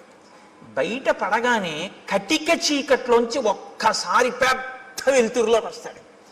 ఇప్పటి వరకు తానేమి చూడలేదు. అంతంత ప్రాణులు ముక్కుకి గుడ్డగట్టుకుని డాక్టర్ గారు, అమ్మ, పెద్ద కడుపు, ఎవరెవరో మనుషులు, పెద్ద పెద్ద దీపాలు, గోడలు. వాడి ఇంటి కన్ను ఇలా విప్పి చూసేటప్పటికి ఆ వెలుతురు తట్టుకోలేక, వాతావరణాన్ని తట్టుకోలేక ఉత్తర క్షణంలో వాడి హృదయ స్పందన ఆగిపోతుంది. వాడి ఊపిరితిత్తులు ఇలా ఇలా ఇలా ఇలా అంటున్నవి ఇలా అయిపోతాయి. జీర్ణ వ్యవస్థ ఇలా సంకోచించిపోయి వాడి శరీరంలో ఉన్న మలమంతా గడ్డకట్టి వాడి ప్రాణోత్క్రమణం అయ్యే స్థితి వస్తుంది. వస్తే ప్రపంచంలో ఇప్పటి వరకు ఎక్కడా తయారు కానటువంటి పదార్థం, నా కడుపున పుట్టిన బిడ్డ అని అమ్మవాడిని చూసుకుని మురిసిపోతుంది. అమ్మ మురిసిపోయి తన స్తన్యాన్ని తీసి వాడి నోట్లో పెట్టగానే ఎలా ఊరుతుందో ప్రపంచంలో ఎవ్వరికీ తెలియదు. కోలోస్ట్రం అనబడేటటువంటి ఒక పసుపచ్చటి జిగురు పదార్థం అమ్మ స్తన్యంలోంచి కొడుకు నోట్లోకి ఎడుతుంది. దాన్ని చప్పరిస్తాడు అంతే. ఊపిరితిత్తులు పనిచేసి, గుండె పనిచేసి, జీర్ణావయం పనిచేసి నల్లటి మలం విసర్జించగలిగిన శక్తి వస్తుంది. వచ్చి పిల్లాడు బతుకుతాడు. పిల్లాడు బ్రతకడానికి కావలసినటువంటి ఆ కోలోస్ట్రం అనబడేటటువంటి పసుపచ్చటి పదార్థం పిల్లవాడు కాని పిల్ల కాని పుట్టగానే వాణ్ణి చూసుకోగానే నా బిడ్డ అన్న ఆనందం కలగగానే మాతృత్వపు ఆనందపు అంచుల వలన అమ్మ శరీరంలో ఉత్పత్తి అయి స్తన్యంలోంచి స్రవింపబడేటటువంటి పదార్థాన్ని నేను సాక్షాత్ జగన్మాతగా చూస్తున్నాను. ఆ కోలోస్ట్రం వల్ల ఈ లోకంలో ఇన్ని ప్రాణులు పుట్టి బతుకుతున్నాయి. నేను నేర్చుకున్న గైనకాలజీతో నేను తెలుసుకున్నది ఏమిటంటే ఆ కోలోస్ట్రం అన్న పదార్థంలో అమ్మవారు ఉంది అని రాసుకున్నాడు ఆయన ఆ పుస్తకంలో.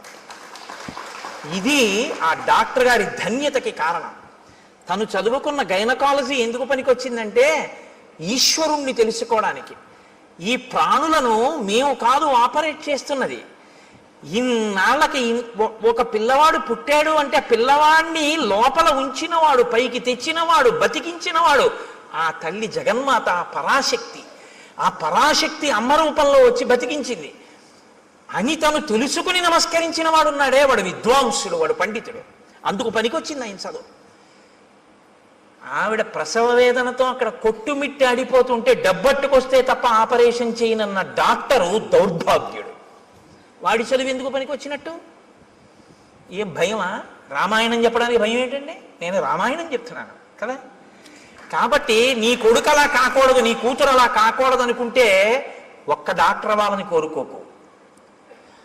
ఈ తత్వం తెలుసుకుని ఈశ్వరుడి యొక్క అనుగ్రహాన్ని చూసి ఇంకొక పిల్లాన్ని నేను అలా దర్శనం చేస్తున్నానని అర్ధరాత్రి కూడా సంతోషంగా వచ్చి 5 పైసలు అక్కర్లేదమ్మా, నీ మాతృత్వం చాలు నాకు పరాశక్తి దర్శనం అని పురుడు పోయగలిగినటువంటి డాక్టర్ కావాలని కోరుకుని రాయించు పలకలో. అందుకని ఏది చదవాలన్నా ఓం నమ శివాయ సిద్ధం నమః, మంగళప్రదమైన చదువు కావాలి అని మనం కోరుకుంటాం. లేకపోతే ఏమవుతుందో తెలుసా అండి? దీని రెండో కోణం అహంకారం. ప్రతిదానికి అహంకారమే. ప్రతి చిన్న విషయానికి అహంకరించడానికి ఏదైనా కనపడుతుంది. అహంకారం పోగొట్టుకోవడానికి ఏమీ ఉండదు. నేనెంతటి వాడినండి అనడం చాలా కష్టం. నేను ఇంతటి వాడినండి అనడానికి ఏదో ఒకటి చెప్పచ్చు కదండి. ఏదో ఒకటి చెప్పచ్చు ఇంతటి వాడిని అనడానికి.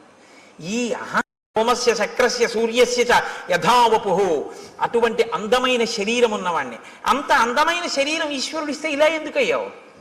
అలా అందంగా నువ్వు కనబడితే చాలు ఎదుటివాడి కంటికి కలిగినటువంటి బాధ తీరుతుంది. నిన్ను చూస్తే చాలా ఎంత అందంగా ఉన్నాడు అని.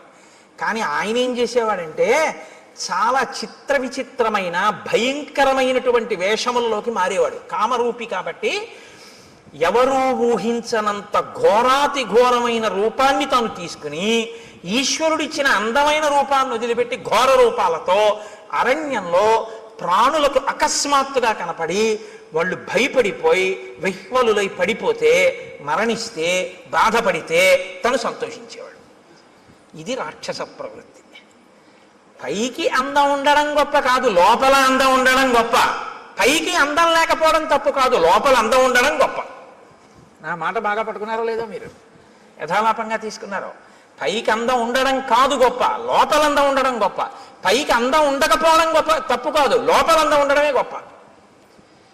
చంద్రశేఖర పరమాచార్య స్వామి వారు ఇలా వెళ్ళిపోతున్నారు అనుకోండి, ఏమిటి ఆయన లోటో షూ వేసుకుంటారా, లేకపోతే విమల్ సూట్ వేసుకుంటారా, లేకపోతే ఆయన పెద్ద టై కట్టుకుంటారా, లేకపోతే ఫెయిర్ అండ్ లవ్లీ రాసుకుంటారా? ఆయన ఏముండవు.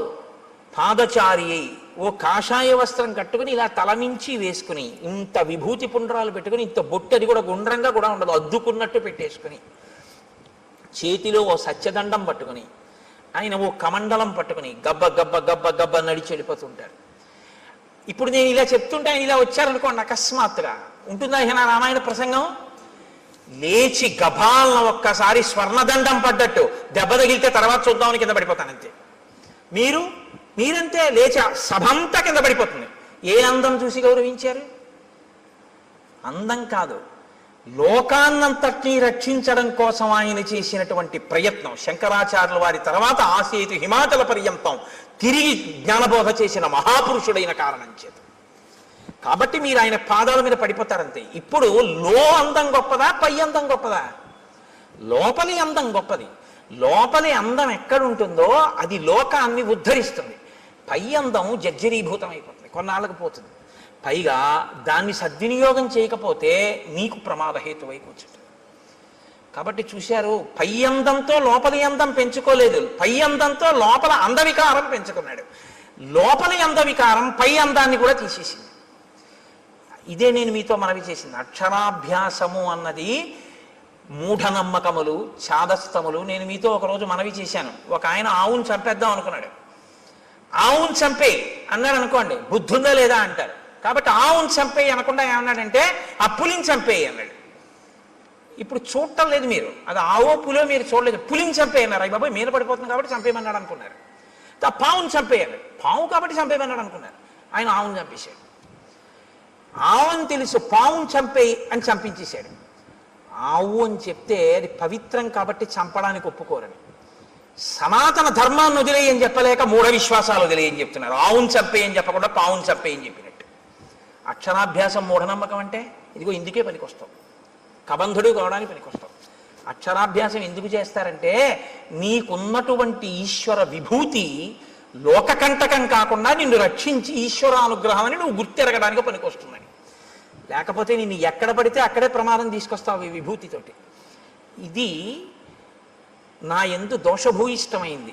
నేను ఒకానొకనాడు అరణ్యంలో ఘోరమైన రూపంతో స్థూల శిరస్కుడు అనబడేటటువంటి ఒక ఋషికి కనపడ్డాను. ఆయన కందమూలములు ఏరుకుంటున్నారు. ఆయన ఋషి, ఆయన వలన లోకానికి ఏమి బాధ ఉండదు. ఆయన ఇప్పుడు లోకాన్ని కాపాడతారు.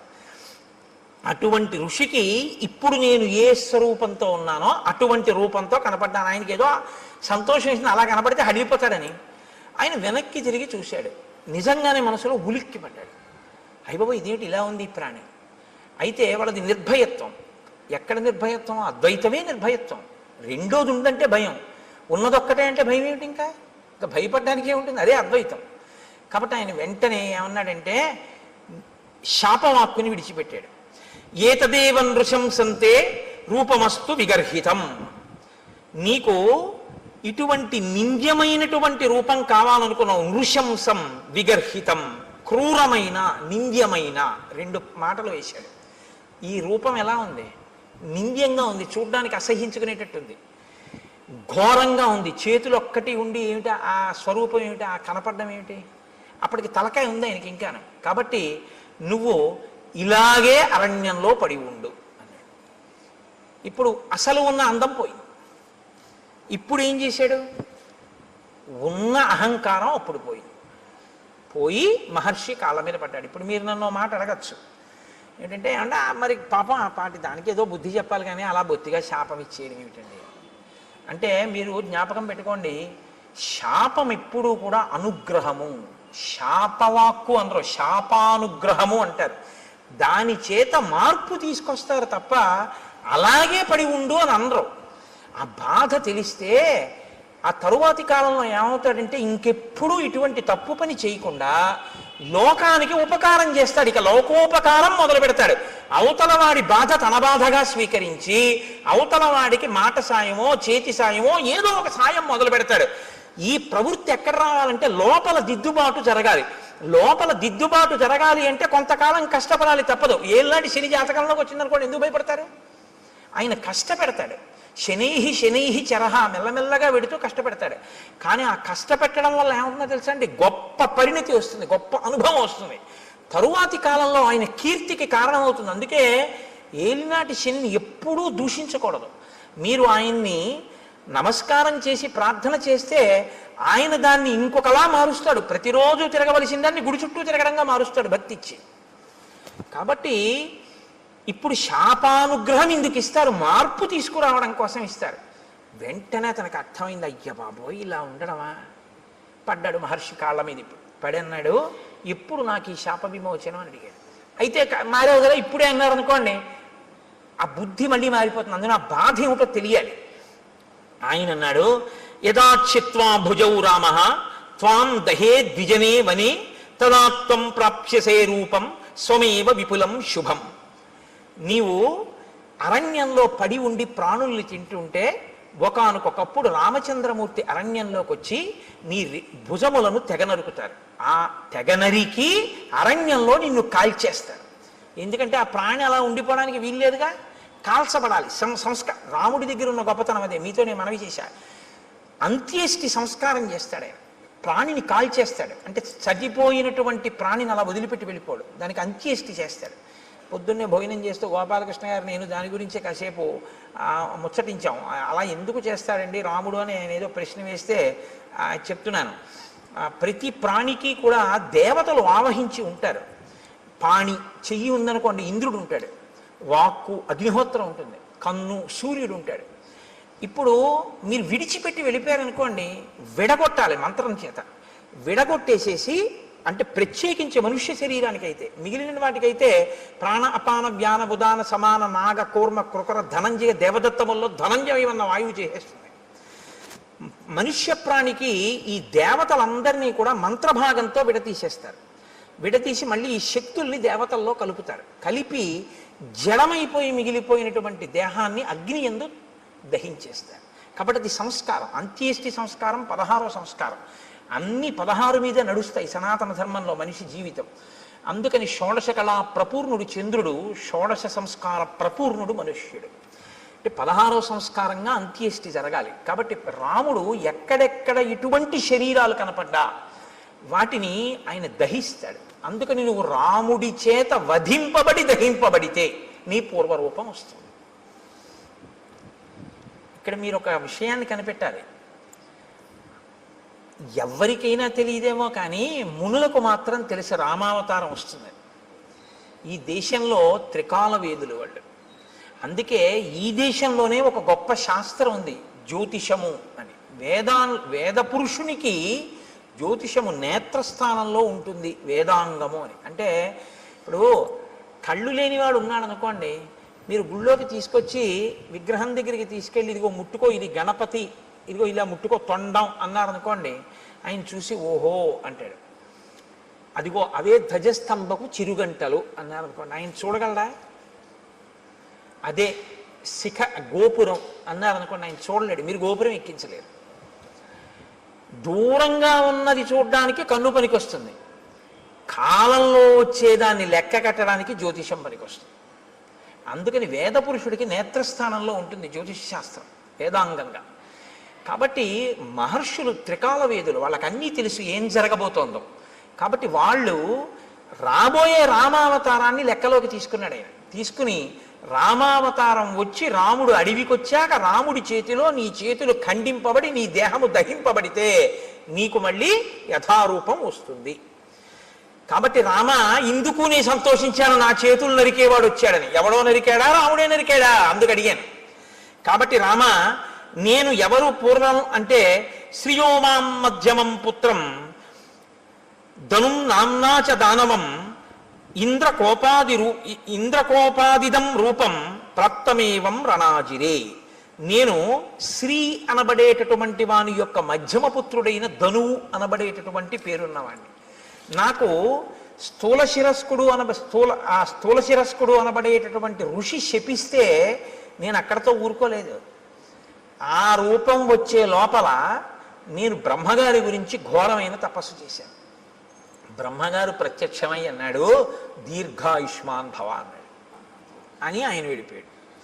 వెళ్ళిపోయిన తర్వాత నా అహంకారం ఏమైందో తెలుసా? నేను దీర్ఘాయుష్మంతుడిని, నన్ను ఇంద్రుడు ఏం చేస్తాడు? ఇంద్రుడి మీదకి యుద్ధానికి వెళ్ళాను. వెళ్తే ఇంద్రుడు ఏం చేశాడో తెలుసా? ఆయన ఒక చమత్కారమైనటువంటి మనిషి. ఆయన ఏం చేశాడంటే ఒక్కసారి నా తలకాయని తన వజ్రాయుధం పెట్టి ఓ దెబ్బ కొట్టి ఈ తలకాయని కడుపులోకి దింపేశాడు. నా 2 కాళ్ళని పొట్టలోకి తోసేశాడు. తోసేస్తే తలకాయ లేదు, కాళ్ళు లేవు, మనిషిని మాత్రం బతికున్నాను. పైగా అన్నాడు తోసేసి, పితామహవచ సత్యం తదస్థితి మమాబ్రవీత్. పితామహుడైన బ్రహ్మగారు నీకు దీర్ఘాయుష్ ఇచ్చాడు, చంపేను పడుండన్నాడు.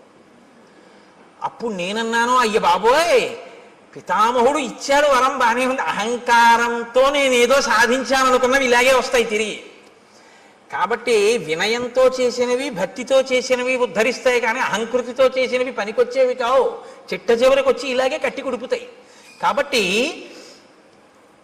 నేనన్నాను, నాకు పితామహుడు దీర్ఘాయుష్మంతుడు అన్నాడు నిజమే, కడుపుకి ఆకలోటి ధర్మం కదా ప్రాణికి. ఇప్పుడు నాకు తలకాయ లేదుగా, కాబట్టి నోరు లేదుగా, కానీ కడుపు ఉందిగా, తినాలిగా. వెడదామంటే కాళ్ళు లేవుగా, ఏం తిని బతకను అని అడిగాను. అడిగితే ఆయన ఏం చేశాడో తెలుసా?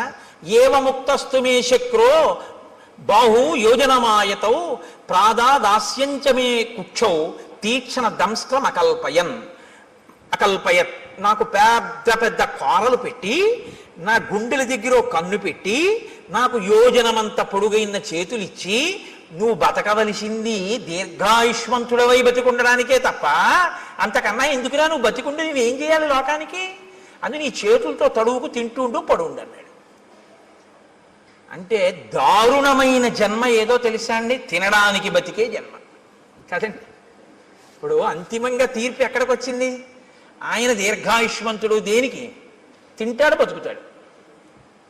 ఎందుకు బతుకుతాడు? తినడానికి బతుకుతాడు, అంతే. ఎక్కడికి వెళ్ళడం, ఏమీ చెయ్యడు, ఈశ్వరుడి గురించి ఏమీ తెలుసుకోక్కర్లేదు, ఓపిక ఉన్నా ఏమీ చేయక్కర్లేదు. ఓపిక ఉన్న రోజుల్లో భోగాలకి, పెద్దవాడైపోయిన తర్వాత ఉన్న ఓపిక ఎక్కడ పోతుందో అని ఈశ్వరుడి దగ్గరికి వెళ్ళడం. మీరు లోకం పోకడ ఎలా ఉంటుందో తెలుసా అండి? ఇప్పుడు ఎందుకండి అంటాడు. ఏమండి రామాయణానికి వెళ్ళొద్దాం ఏంటి అన్నాడు అనుకోండి ఎవడైనా.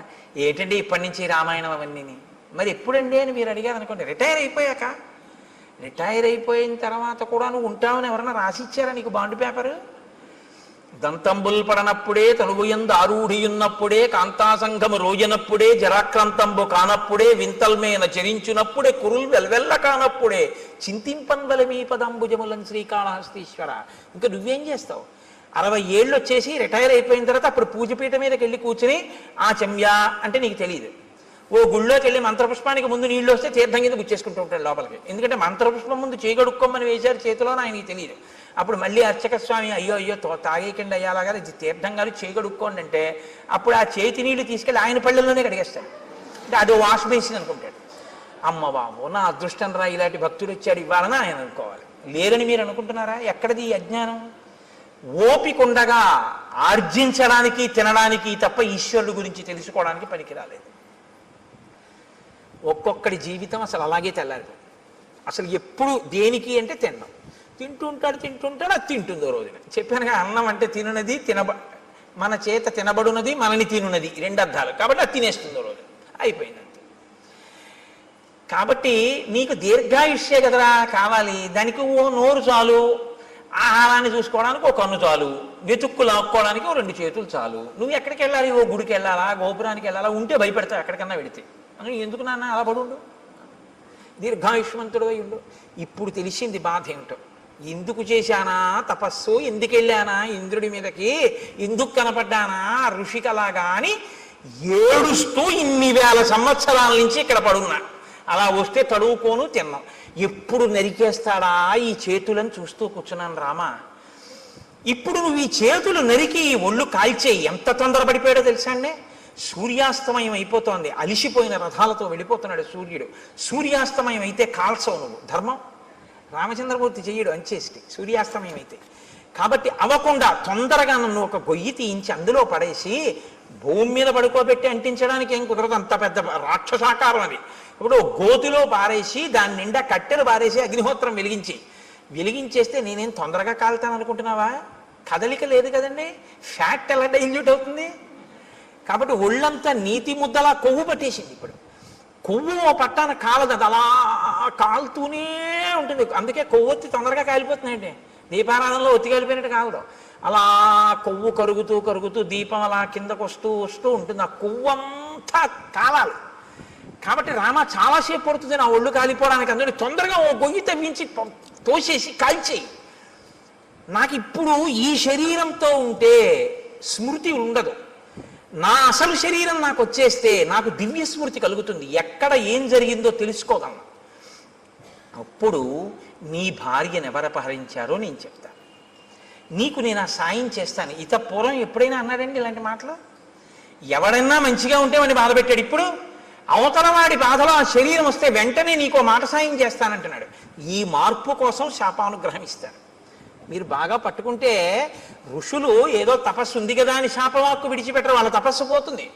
పోన్లేరా ఒకరిని మార్చాను, ఇప్పుడు ఆయన పనికొచ్చాడు, అందుకని ఇప్పుడు ఏమయ్యాడు? కబంధ మహాత్మనః.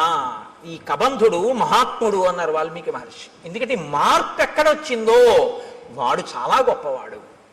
ఈ మార్పు రాకపోతే వాడు లోకకంటకుడై కూర్చుంటాడు. కాబట్టి రామ, నువ్వు చేచ్యతే సమరే బాహు తదా స్వర్గం గమిష్యసి.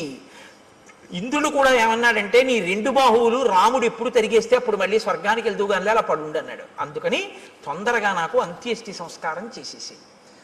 సరే, లక్ష్మణుణ్ణి పిలిచాడు, గుణపం ఇచ్చాడు, గొయ్యి తవ్వించాడు, శరీరాన్ని తోసేశాడు. ఏనుగులు విరిచినటువంటి కొమ్మలు ఎండిపోతే ఏర్పడిన ఎండుకర్రలు.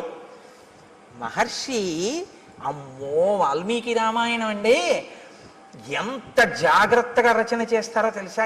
అంత పెద్ద శరీరాన్ని అంత పెద్ద గోతిలో వేస్తే అంత పెద్ద శరీరం కాల్చడానికి ఎన్ని కట్టెలు కావాలి, ఎక్కడి నుంచి ఏరి పట్టుకొచ్చారు సూర్యాస్తమయం లోపల అని మీరు నేను అంటామేమో. అక్కర్లేని ఇలాంటివి తీయడం మనంత గొప్పవాళ్ళు ఉండరు. కాబట్టి ఏనుగుల గుంపులు తిరుగుతాయి అక్కడ. వాటి పని ఏమిటంటే వాటికి తొండం ఖాళీగా ఉండదు, కొమ్మలు విరిచేస్తుంటాయి. ఆ విరిచేసినటువంటి కొమ్మలు కింద పడిపోయి ఎండిపోయాయి. కాబట్టి ఇప్పుడు ఆ పెద్ద పెద్ద కొమ్మలన్నీ తీసుకొచ్చి రామచంద్రమూర్తి ఆ గోతులో పడేశారు, లక్ష్మణమూర్తి ఆ గోతులో పారేశారు. పారేసి ఇప్పుడు కబంధుణ్ణి కాల్చేస్తున్నారు. ఈ కబంధుడి దగ్గరే ఈ కబంధుడు కాలిపోతే సీతమ్మ తల్లిని పట్టుకోవడానికి, సీతమ్మ తల్లిని అన్వేషించడానికి పెద్ద శుభవార్త దొరుకుతుంది. హనుమ ప్రవేశించడానికి ఇంకా కథకి రంగం సిద్ధం అవుతోంది. ఇక్కడి నుంచి కిష్కింధకాండకి పునాది పడుతోంది. ఇక్కడి నుంచి హనుమత్ ప్రవేశం ప్రారంభం అవుతోందనమాట. కాబట్టి ఇప్పుడు నాయనా నువ్వు నా శరీరాన్ని అంటించేయి. ఇప్పుడు ఆ ఏనుగులు విరిచేసినటువంటి ఎండిపోయిన కొమ్మలు తెచ్చి గోతిలో పడేసి అంటించేశారు ఆ శరీరాన్ని. అంటించేస్తే మెల్లమెల్లగా కాలింది అన్నారు. కొవ్వు పట్టి ఉంది కదండి. అప్పుడు కూడా హ్యూమన్ ఎనాటమీ బాగా తెలుసు అనమాట. అంటే కదలకుండా ఎక్కువ తినేస్తే కొవ్వు పట్టేస్తుంది. వాడు దీర్ఘాయుష్మంతుడు కాబట్టి హార్ట్ బ్లాక్ లేదు వాడికి. కాబట్టి ఆయనలోంచి ఇప్పుడు ఒక దివ్యమైనటువంటి స్వరూపం ఒకటి బయటికి వచ్చింది. తతశ్చితాయా వేగేన భాస్వరో విమలాంబర ఉత్పపాతాశు సంహృష్ట సర్వ ప్రత్యంగభూషణ విమానే భాస్వరే తిష్టన్ హంసయుక్తే యశస్కరే ప్రభయాచ మహాతేజ దిశో దశ విరాజయన్. దశ దిశలు వెలిగిపోయేటట్టుగా హంసలు పూంచినటువంటి రథం మీద తెల్లటి వస్త్రములు ధరించి అంగ ప్రత్యంగములన్నీ కూడా సువర్ణ మణిబయబోయినటువంటి భూషణముల చేత అలంకరింపబడినటువంటి వాడై వెలిగిపోతున్న పగిది ఒక్కసారి ఆ కబంధుడు మళ్ళీ పూర్వస్వరూపంతో ఆ రథంలో కూర్చుని కనపడ్డాడు. కనపడి ఒక్క క్షణం ఇలా కళ్ళు మూసుకుని ఆలోచించాడు. ఆలోచించి అన్నాడు, రామ, నేను ఆలోచించగా మీకు కలిగినటువంటి కష్టానికి ఒక విషయం అర్థమవుతోంది. దశాభాగగతో హీనః తం హి రామః సలక్ష్మణః యత్కృతే వ్యసనం ప్రాప్తం త్వయా దార ప్రదర్శనం. మీరు దుర్దశ యొక్క ఫలితాన్ని అనుభవిస్తున్నారు. అందుకే భార్య దూరం అయిపోయింది. మీ ఇద్దరికి జాడ తెలియట్లేదు. ఎంత నడుస్తున్నారో కూడా తెలియనంత దూరం నడిచి కష్టపడి వెతుకుతున్నారు. ఇప్పుడు ఇలా వెతికి తిరిగి ప్రయోజనం లేదు. మీకు సాయం చెయ్యగలిగిన మిత్రుడు ఒకడు కావాలి. ఒక గొప్ప మిత్రుడు. ఆయన ఎటువంటి వాడై ఉండాలి? ఆయన ఈ లోకమంతా తిరిగిన వాడై ఉండాలి. ఈ భూమండలం అంతా తిరిగిన వాడైతే ఎక్కడెక్కడ ఏమున్నాయో తెలిసిన వాడై ఉంటాడు. ఎందుకని? రావణుడు అన్నది ఒక్కటే తెలుసు తప్ప అతను ఎక్కడుంటాడో ఏమిటో నాకు తెలియదు అంటున్నావుగా, జటాయువు చెప్పాడని. ఆ రావణుడు ఎవరో, ఎక్కడుంటాడో, ఎలా పరిపాలిస్తాడో, ఎంతమంది రాక్షసులు ఉంటారో ఇవన్నీ తెలియాలంటే ఈ భూమండలం అంతా తిరిగిన వాడై ఉండాలి, అన్నీ తెలుసున్నవాడై ఉండాలి. ఎందుకు తిరిగాడన్న కారణం వేరు. ఇంద్రుడిగానికి కిష్కింధకాండలో అలా తిరిగిన వాడు ఉన్నాడు రామ. ఆయన గురించి చెప్తాను, ఆయనతో స్నేహం చేసుకో. అటువంటి మిత్రుణ్ణి సంపాదించావా, ఆ మిత్రుడి వలన నీకు సీతమ్మ జాడ దొరుకుతుంది. కాబట్టి తదవశ్యంతయా కార్య స సుహృత్ సుహృదాంవర. ఓ మంచి హృదయం ఉన్నటువంటి రామ, నీకొక మంచి స్నేహితుడు కావాలి. అకృత్వాహినతే సిద్ధిం అహం పశ్యామి చింతయం. నాకు ఆలోచిస్తే అది అనిపిస్తోంది. శ్రూయతాం రామ వక్ష్యామి సుగ్రీవో నామ వానర భ్రాతా నిరస్త క్రుద్ధేన వాలినా శక్రసూనునా ఋష్యమూకే గిరివరే పంపా పర్యంత శోభితే నివసత్యాత్మవాన్ వీర చతుర్భిః సహవానరై వానరేంద్రో మహావీర్య తేజోవాన్ అమిత ప్రభ సత్యసంధో వినీతశ్చ ధృతిమాన్ మతిమాన్ మహాన్ దక్ష ప్రగల్భో ద్యుతిమాన్ మహాబల పరాక్రమ భ్రాత్రా నివాసితో రామ రాజ్యహేతోర్మహాబల స రుక్షరజస పుత్ర పంపామటతి శంకిత భాస్కర శౌరస పుత్రో వాలినా కృతకిల్బిష. సూర్య భగవానుడి యొక్క ఔరసపుత్రుడైనటువంటి సుగ్రీవుడనబడేటటువంటి ఒక వానర రాజు ఋష్యమూక పర్వత శిఖరముల మీద ఉన్నాడు. కారణాంతరముల చేత తన అన్నగారైనటువంటి వాలి చేత రాజ్యంలోంచి బయటికి వెళ్ళగొట్టబడ్డాడు. వెళ్ళగొట్టబడి నలుగురు వానరులు తన చుట్టూ సేవిస్తూ ఉండగా, అందులోనే ఉన్నారు హనుమ, నలుగురు వానరులు సేవిస్తుండగా సుగ్రీవుడు ఋష్యమూక పర్వతం మీద ఉన్నాడు. అపారమైన బలవంతుడు, ఈ భూమండలంలో ఎక్కడ ఏమున్నాయో అన్నీ తెలుసున్నవాడు. అతనితో నువ్వు అగ్నిసాక్షిగా స్నేహం చేసుకుంటే అతను దశ దిశలకి వానరములను పంపించి సీతమ్మ యొక్క జాడ కనిపెడతాడు. నువ్విలా తిరిగి తెలుసుకోక్కర్లేదు రామ. కాబట్టి ఇప్పుడు నీకు మిత్ర సహాయం అవసరమయ్యింది. అతను మహాబలపరాక్రమములు కలిగినటువంటి వాడు, గొప్ప వీర్యవంతుడు, వానరేంద్రుడు, తేజస్సున్నవాడు, సత్యసంధుడు, నీతి కలిగినటువంటి వాడు, పట్టుదల ఉన్నటువంటి వాడు, మంచి మతి కలిగినటువంటి వాడు, దక్షత కలిగినటువంటి వాడు, కాంతి కలిగినటువంటి వాడు. అటువంటి వాడితో నువ్వు స్నేహం చేసుకుంటే ఆయన నీ కార్యంలో సాయం చేస్తాడు. కాబట్టి ఆ వృక్షరజస్సు యొక్క కుమారుడైనటువంటి సుగ్రీవుడితో నువ్వు వెంటనే స్నేహం చేసుకోవడానికి ఋష్యమూక పర్వతానికి బయలుదేరు. ఆ ఋష్యమూక పర్వతం ఎక్కడుంది అంటావేమో, నీకు దారి చెప్తాను చూడు. రామాయణం ఎంత ఆప్యాయంగా ఉంటుందో తెలుసా అండి. హైదరాబాదు ఎప్పుడు ఆయన వెళ్ళలేదు. ఆయన కొడుకుని మొదటిసారి పంపిస్తున్నాడు ఉద్యోగానికి. హైదరాబాదు వెడుతున్నటువంటి కొడుకుని కంగారుగా తీసుకొచ్చి రైలు ఎక్కించడంలో ఆయనకి కట్టిన మినపరొట్టె తేవడం మర్చిపోయాడు తండ్రి. ఎప్పుడూ హైదరాబాదు వెళ్ళే అలవాటు ఉన్నటువంటి మేనమామ గారు వచ్చాడు స్టేషన్కి. ఇప్పుడు తండ్రి అంటాడు, రే నాన్న రొట్టె తేవడం మర్చిపోయాను, ఎలా తింటావు, ఎలాగా, ఎప్పటికెడుతుందో, ఎప్పటికి దిగుతావో, అది అక్కడ ఏముంటుందో ఏముండదో, నాన్న నా ప్రాణాలు నీ మీదే ఉంటాయి ఇస్మా, వెళ్ళాక ఉత్తరం రాయి అంటాడు. మేనమామ గారు అంటాడు, రే నీకేం భయం లేదు, ఇప్పుడు ట్రైన్ బయలుదేరుతుందా, బయలుదేరగానే మొదటి స్టేషను అనపర్తి, రెండో స్టేషను ద్వారపూడి, మూడో స్టేషను రాజమండ్రి వెళ్ళేటప్పటికి 8 అవుతుంది. 8 గంటలకి నువ్వు రాజమండ్రి రైల్వే స్టేషన్లో కిందకి దిగితే అక్కడ 10 నిమిషాలు ఆగుతుంది. దిగి నువ్వు చూస్తే అక్కడే మంచి అరటిపళ్ళు, చాలా చక్కటి రొట్టెలు అన్నీ అమ్ముతూ ఉంటారు. కాబట్టి నువ్వు అక్కడ నీకు కావలసిన 2 ఇడ్లీ 2 అరటిపళ్ళు అవి కొనుక్కొని చక్కగా అవి తినేసి మళ్ళీ రైలు ఎక్కి కూర్చుంటే 10 నిమిషాల కన్నా ఆగదు, గబగబా కొనేసుకో. రైల్లో కూర్చుని తినేసి మంచినీళ్ళు తాగేసి వాటర్ బాటిల్ మర్చిపోకు, ఎక్కిళ్ళు వస్తాయి. వాటర్ బాటిల్ కొనుక్కుంటే ఎక్కి పడుకున్నావు అంటే హాయిగా తెల్లవారేటప్పటికి 6 హైదరాబాద్ వెళ్ళిపోతాం అంటారు. తెలుసున్నవాడు చెప్పేటప్పుడు రాజమండ్రి వస్తుంది, ద్వారపూడి వస్తుందని చెప్పడు. ఎక్కడ ఏం తినాలో, ఏం తాగాలో, ఎలా పడుకోవాలో, ఎలా వెళ్ళాలో ఎందుకు చెప్తాడంటే ఆత్మీయత అందులో కలిసిపోయి ఉంది. కలిసిపోయి ఉండడంలో అలా చెప్తాడు. కాబట్టి ఇప్పుడు చూడండి, నిజంగా మాట్లాడడంలో వాల్మీకి మహర్షి మాట్లాడించడంలో అందం చూడండి, ఇందుకుని మహాత్ముడయ్యాడు. ఇప్పుడు రాముడి మీద ఎంత ప్రేమతో మాట్లాడుతున్నాడంటే ఋషముఖానికి వెళ్ళి నీ పని అవుతుందని ఏదో చేతకాని వాడికి చెప్పినట్టు చెప్పట్లేదు. ఉపకారం చేయడంలో అంత శ్రద్ధతో చేస్తున్నాడు. మహానుభావుడి వల్ల నేను మళ్ళీ పునర్జన్మ పొందానని సంతోషిస్తున్నాడు. నాయన రామ, నువ్వు లక్ష్మణ సహితుడవై పశ్చిమ దిశగా ఇదే మార్గంలో వెడితే బోలెడన్ని చెట్లు కనపడతాయి. నేరేడు, మోరటి, పనస, జువ్వి, మర్రి, తుమ్మిక, రావి, కొండగోగు, మామిడి, చండ్ర, పొన్న, ఎర్రగోరుంట, కానుగ, నల్లవి, అశోక వృక్షాలు, కడిమి చెట్లు, గన్నేరు చెట్లు, నల్లజీడి చెట్లు, అశోక వృక్షాలు, ఎర్రచందన చెట్లు, దేవదారు వృక్షాలు అన్నీ కనపడతాయి. ఎందుకు ఇవన్నీ? ఆప్యాయత కలిగిన మేనమామ చెప్పినట్టు చెప్పడం. వీటికి మంచి మంచి పళ్ళు ఉంటాయి. లక్ష్మణుడు ఎక్కి కోసి నీకు తెచ్చి పెట్టచ్చు, లేదా కొమ్మలు ఉంచినా కూడా అందుతాయి. అంటే కింద కొమ్మలకు కూడా అన్ని పళ్ళుంటే ఆ పళ్ళు ఎవరు కొయ్యరు. ఎంత వివరంగా మాట్లాడతాడో చూడండి. అక్కడే ఉంటుంది క్యాంటీన్. ఒకవేళ క్యాంటీన్ ఏ కారణం చేతనైనా మూసేసి ఉంటే నువ్వు కంగారు పడకవు, ఇటువైపు కట్టేస్తారు. కానీ అదే టైంలో టిఫిన్ ఎక్కువ తినేవాళ్ళు అవతల ప్లాట్ఫామ్ మీదకి వస్తారు, ఇటు చెక్కలతో క్లోజ్ చేసి అటువైపు అమ్ముతుంటాడు, అటువైపు వెళ్ళు అని చెప్తాడు. చూసారా మా మేనమామ అలా చెప్తాడు చెప్పేటప్పుడు. మీరు ఆ శ్లోకాలలో అవతలాడి ఆప్యాయత చూడాలి ఆ చెప్పడంలో. ఎంత గొప్ప రచనండి మహర్షిది. కాబట్టి లక్ష్మణుడు కొమ్మలు ఉంచి పళ్ళు కొయ్యొచ్చు, తేనె పట్ల నుంచి తేనె కారుతూ ఉంటుంది. రామ అవి మీరు తినచ్చు. అది దాటి మీరు వెడితే అక్కడ మీకు ఒక చిక్కటి వనం కనపడుతుంది. అంటే చిక్కటి వనం, చక్కటి వనం, బాగా చెట్లు దగ్గరగా ఉంటాయి. అవన్నీ పూలతో పళ్ళతో నిండిపోయి ఉంటాయి. సర్వకామ ఫలాహ వృక్షా పాదపాస్తు మధుశ్రమా సర్వే చ ఋతవస్తత్ర వనే చైత్రరథేయథ. చైత్రరథం అంటే ఎప్పుడు అన్ని ఋతువులు ఉంటేదాన్ని చైత్రరథం అంటారు. అన్ని ఋతువులు ఉన్నట్టే అక్కడ ఎప్పుడు పళ్ళతో, తేనె పట్లతో, పువ్వులతో ఆ చెట్లన్నీ శోభాయమానంగా ఉంటాయి. అక్కడ చక్కగా మీరు తేనె తాగచ్చు, పళ్ళు తినచ్చు. అది దాటి వెళ్ళిన తరువాత మీరు పంపా సరోవర తీరానికి వెడతారు.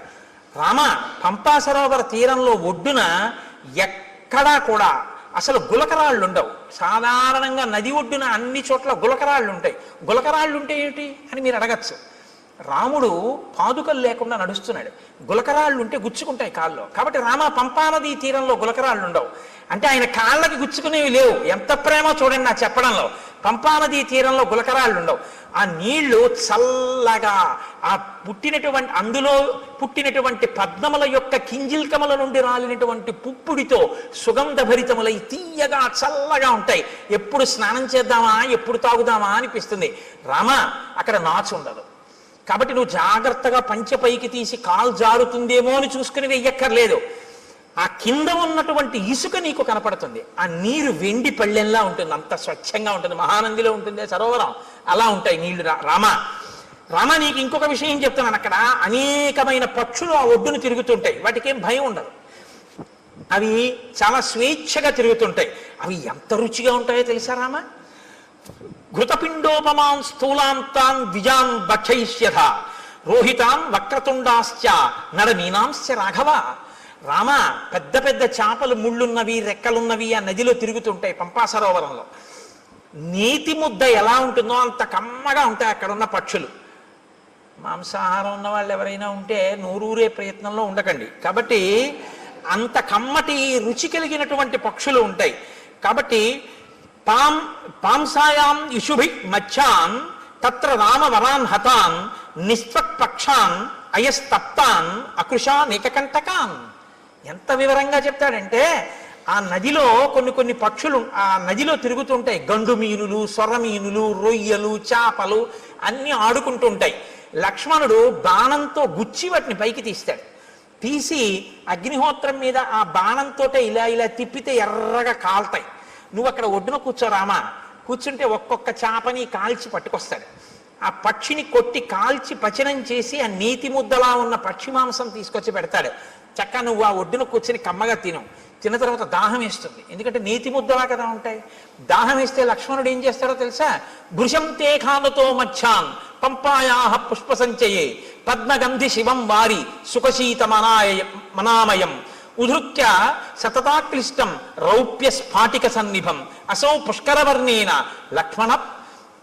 లక్ష్మణ పాయిష్యతి. తామరాకులు ఉంటాయి రామ, ఆ తామరాకులు దొప్పగా చేసి పంపా సరోవరంలోకి ఎడతాడు లక్ష్మణుడు.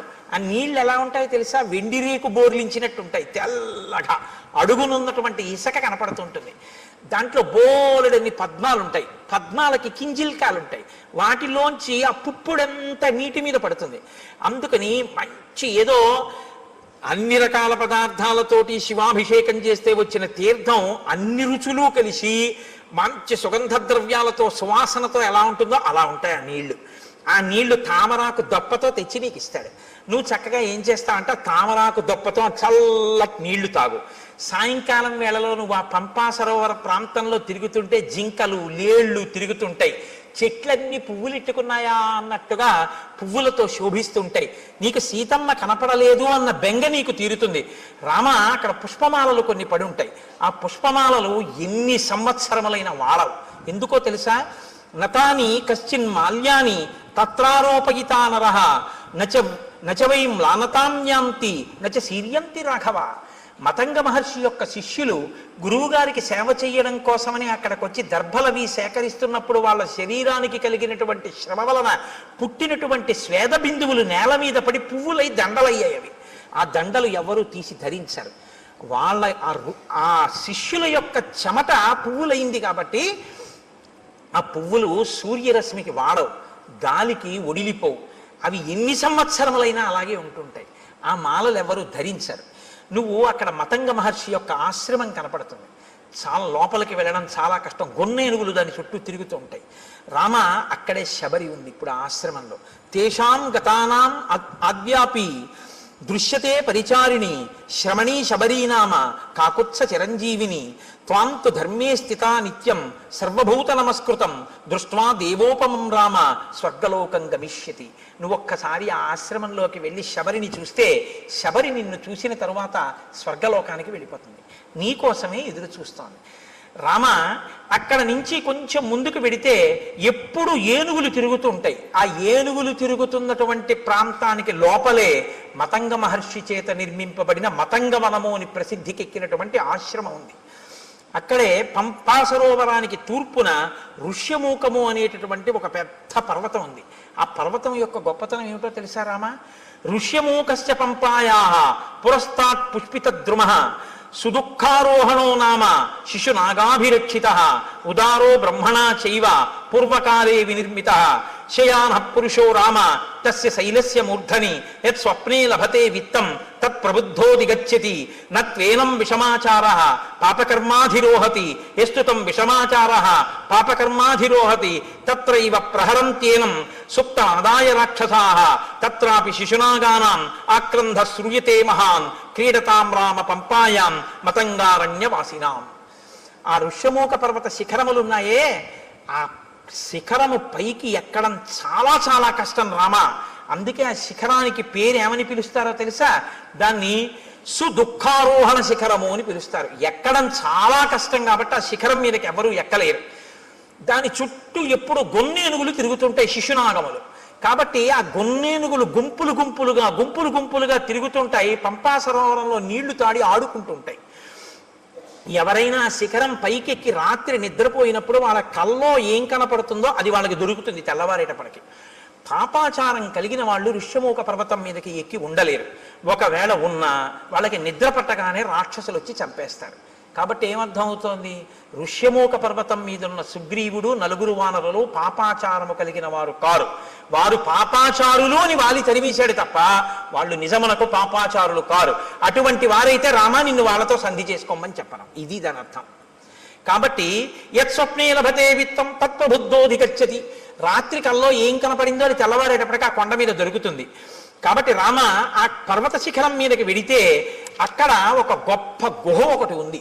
రామతస్యతు శైలస్య మహతీ శోభతే గుహ శిలాపిధానా కాకుత్స దుఃఖం చాస్యాహ ప్రవేశనం. ఆ గుహకి ఒక పెద్ద శిల అడ్డు పెట్టుంటుంది. దానిలోనే సుగ్రీవుడు నలుగురు వానరులతో ఉంటాడు. ఆ గుహలోకి ప్రవేశించడం చాలా కష్టం. తస్యా వసంతి సుగ్రీవ చతుర్భి సహవానరై కదాచిత్ శిఖరే తస్య పర్వతస్యావతిష్టతే. రామ, ఆ శిశునాగములు, ఆ గొన్నేనుగులు ఉన్నాయే, అవి పంపా సరోవరంలోకి వచ్చి నీళ్లు తాగి పైకి చిమ్మి ఆడుకుని పెద్దగా అరుస్తుంటాయి. అవి అలా అరిచినప్పుడు వాటి యొక్క ఘీంకారములు ఆ పర్వత శిఖరం మీదకి వినపడుతుంటాయి.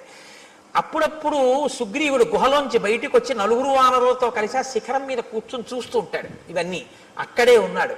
నిజంగా లైవ్ టెలికాస్ట్ ఇస్తారండి. మనం చదువుతుంటే అబ్బా మనం ఒక్కసారి ఆ ఋష్యమూక పర్వతం, ఆ పంపా నది, ఇంకా ఎన్ని చెప్పారో తెలుసా అండి? రామ, గుంపులుగా అడవి పందులు వస్తాయి.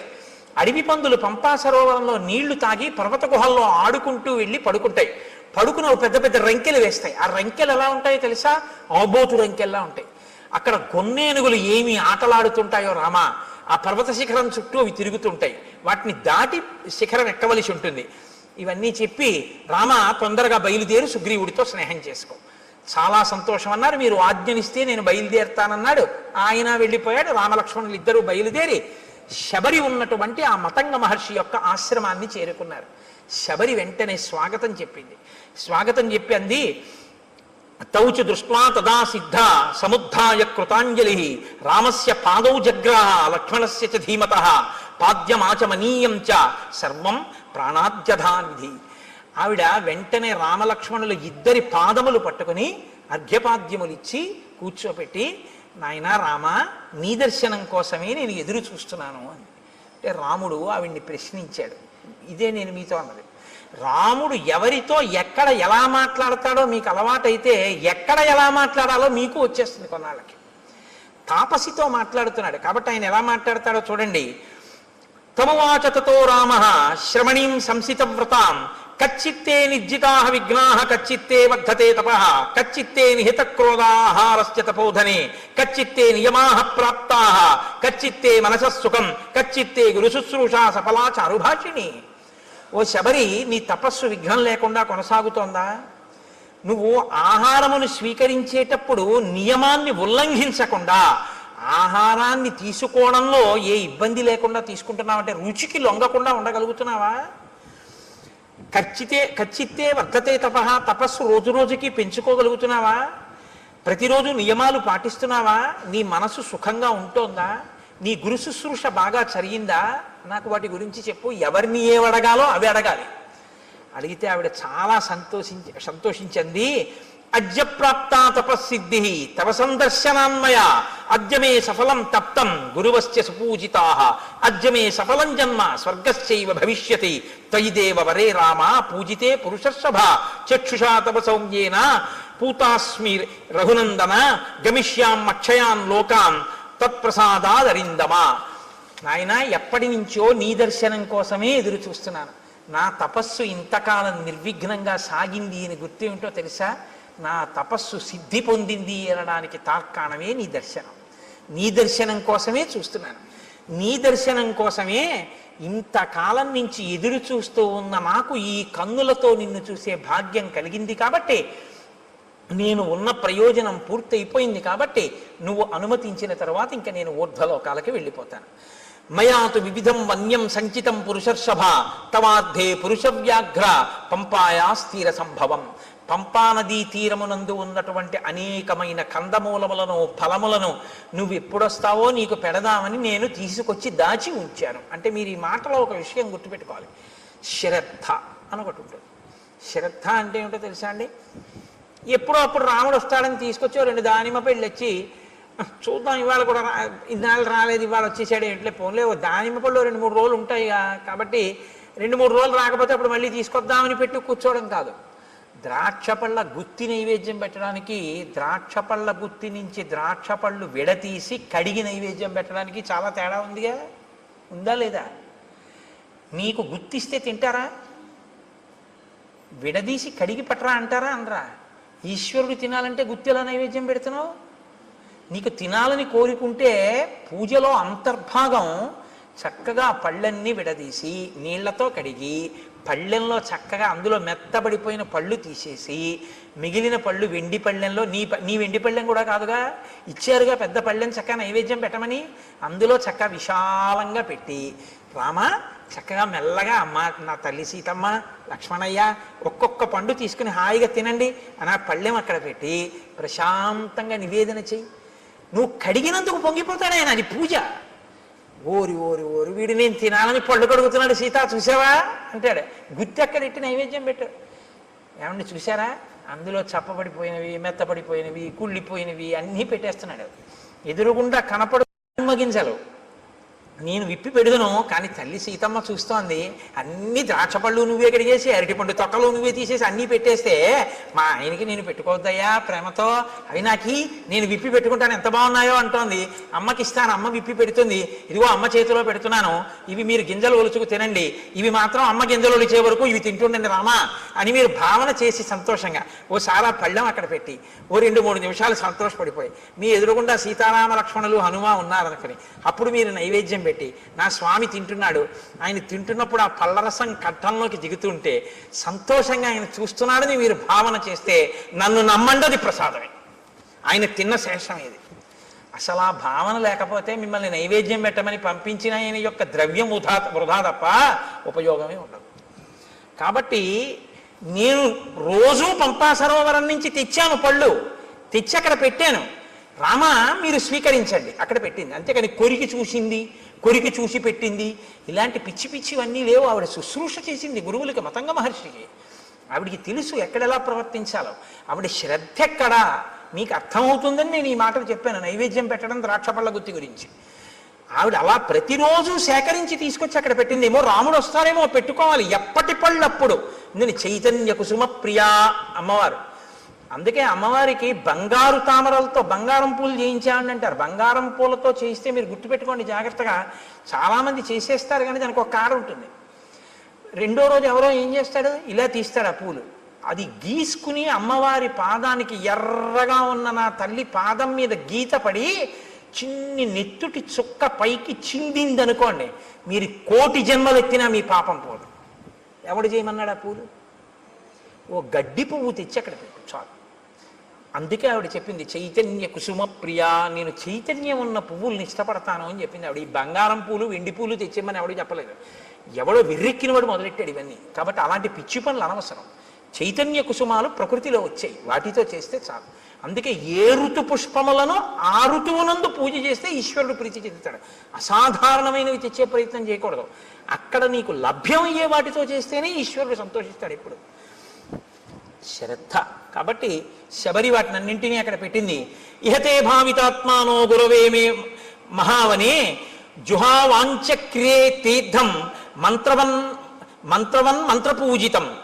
నాయన ఇదిగో మా గురువు గారి యొక్క గొప్పతనం ఏమిటో చూపిస్తాను రా, ఆశ్రమం చూపిస్తానని తీసుకెళ్ళి గురవోమే మహావనే, మా గురువు గారు ఈ అరణ్యంలోనే తిరిగారు, ఈ ఆశ్రమంలో. ఆయన ఒకానొకప్పుడు తన మంత్రశక్తితో గంగా నదిని ఆవాహన చేశారు. ఇదిగో ఇక్కడ ఆ తీర్థం ఇప్పటికీ ప్రవహిస్తోంది ఆశ్రమంలో, చూడు.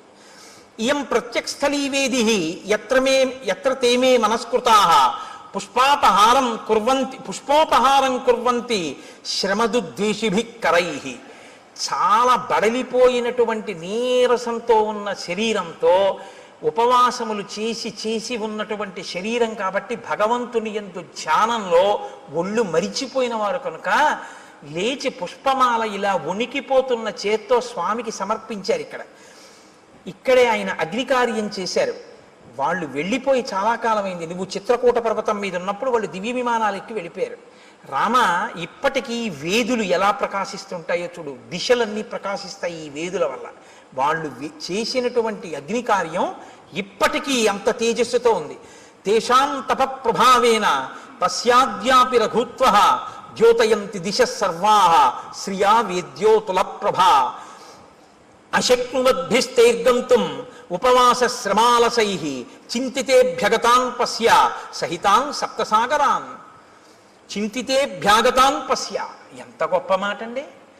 ఆయనట అక్కడ కూర్చుని తపస్సు చేసి చేసి చేసి చేసి హోమం చేసి చేసి చేసి చేసి సాయంకాలం సంధ్యావందనం వేళవుతోంది, లేచి వెళ్ళాలి అనుకున్నారట. కానీ అశక్నువద్భిస్తైర్గంతుం, లేచి వెళ్ళడానికి ఓపిక లేదు, ఇంకా నీరసంగా ఉంది శరీరం. ఎలా అనుకుని సప్త సాగరములారా ఇలా రండి స్నానం చేస్తానన్నారట. 7 సముద్రాలు వచ్చి ఇక్కడ ప్రవహించాయి.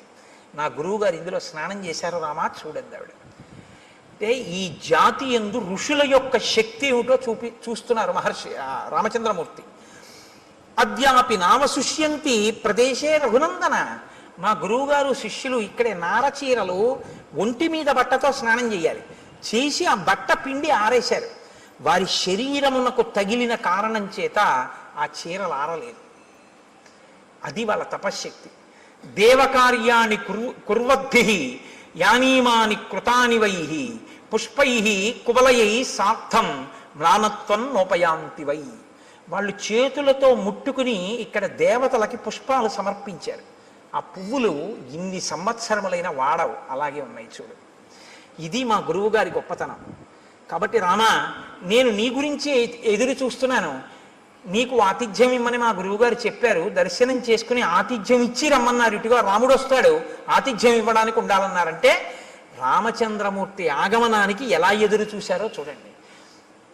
నీకు నేను స్వాగతం నెరపాను కాబట్టి ఇక నేను ఊర్ధ్వలోకాలకి వెళ్ళిపోతాను. ఎంత తేలిగ్గా చెప్పేసిందో ఆవిడ వెళ్ళిపోతానని. అంటే రాముడు లక్ష్మణుడి వంక చూసి శరభంగాశ్రమంలో చూశారు ఈ శక్తి. ఒక ఆడది, తాపసి, సన్యాసి, ఆవిడ చెప్తోంది వెళ్ళిపోతానని. ఈ దేశంలో ఆడవాళ్ళు కూడా అంత తపశ్శక్తి సంపన్నులు. అనసూయని చూసాం, శబరిని చూస్తున్నాం. కాబట్టి ఇత్యుక్తా జటిలా వృద్ధ చీరకృష్ణాజినాంబర తస్మిన్ ముహూర్తే శబరి దేహం జీర్ణం జిహాసతి అనుజ్ఞాతాతు రామేణ హుత్వాత్మానం హుతాశనే జ్వలత్సావ సంకాశ స్వర్గమేవ జగామస దివ్యాభరణ సంయుక్త దివ్యమాల్యానులేపన దివ్యాంబరధరా తత్ర బభూవ ప్రియదర్శన విరాజయంతి తం దేశం విద్యుత్ సౌదామినీ యథా యత్ర తే స్మృతాత్మానో విహరంతి మహర్షయః తత్పుణ్యం శబరీ స్థానం జగామాత్మ సమాధిన.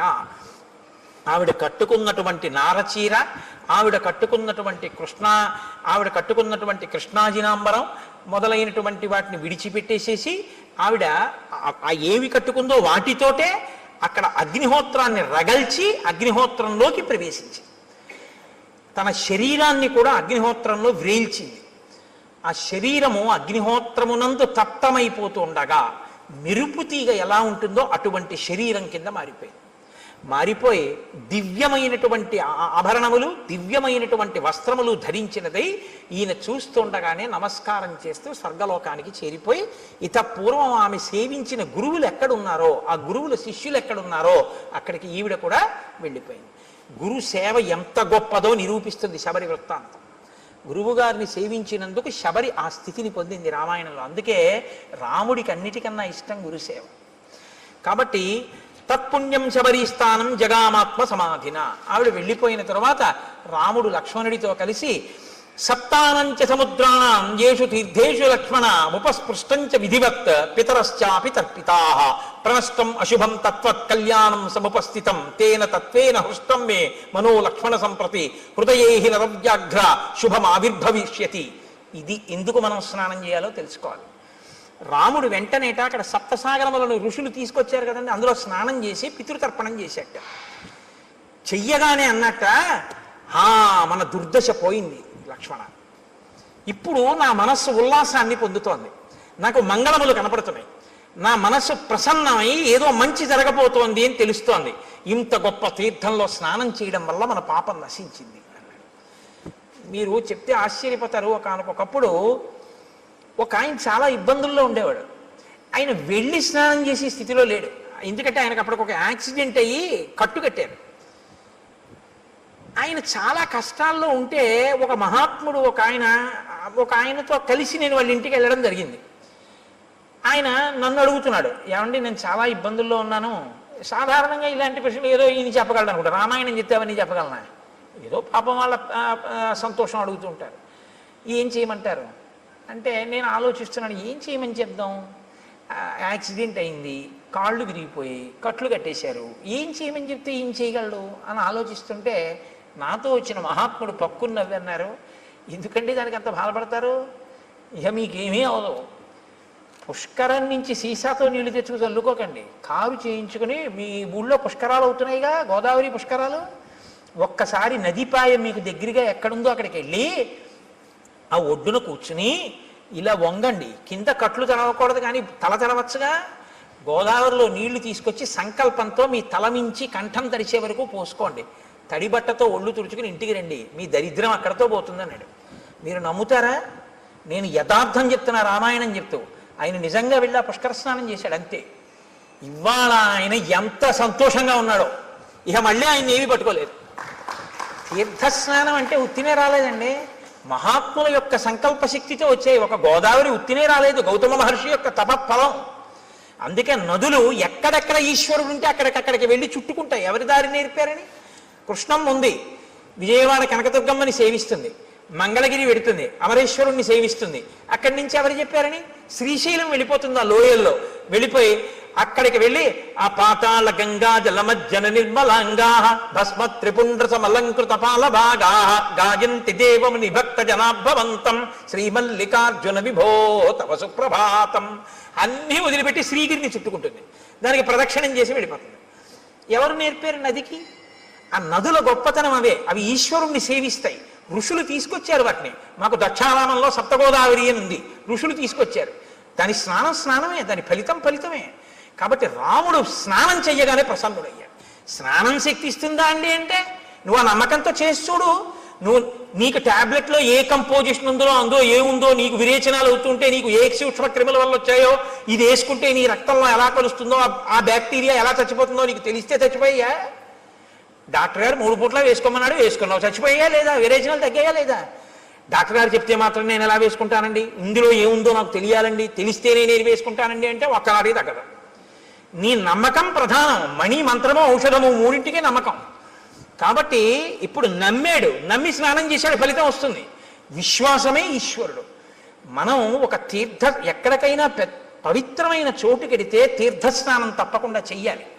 కాబట్టి రాముడు ఆ స్నానం చేసి ఉల్లాసాన్ని పొంది సంతోషించి లక్ష్మణుడితో కలిసి నువ్వు వెళ్ళి ఋష్యమూక పర్వతం మీద సుగ్రీవుణ్ణి కలుసుకో అని చెప్పి ఆనందంగా ఇద్దరూ కలిసి ఆ పంపా సరోవరంలో తిరుగుతూ ఇంకా సుగ్రీవుని యొక్క దర్శనం కోసమని ఎదురు చూస్తున్నారు.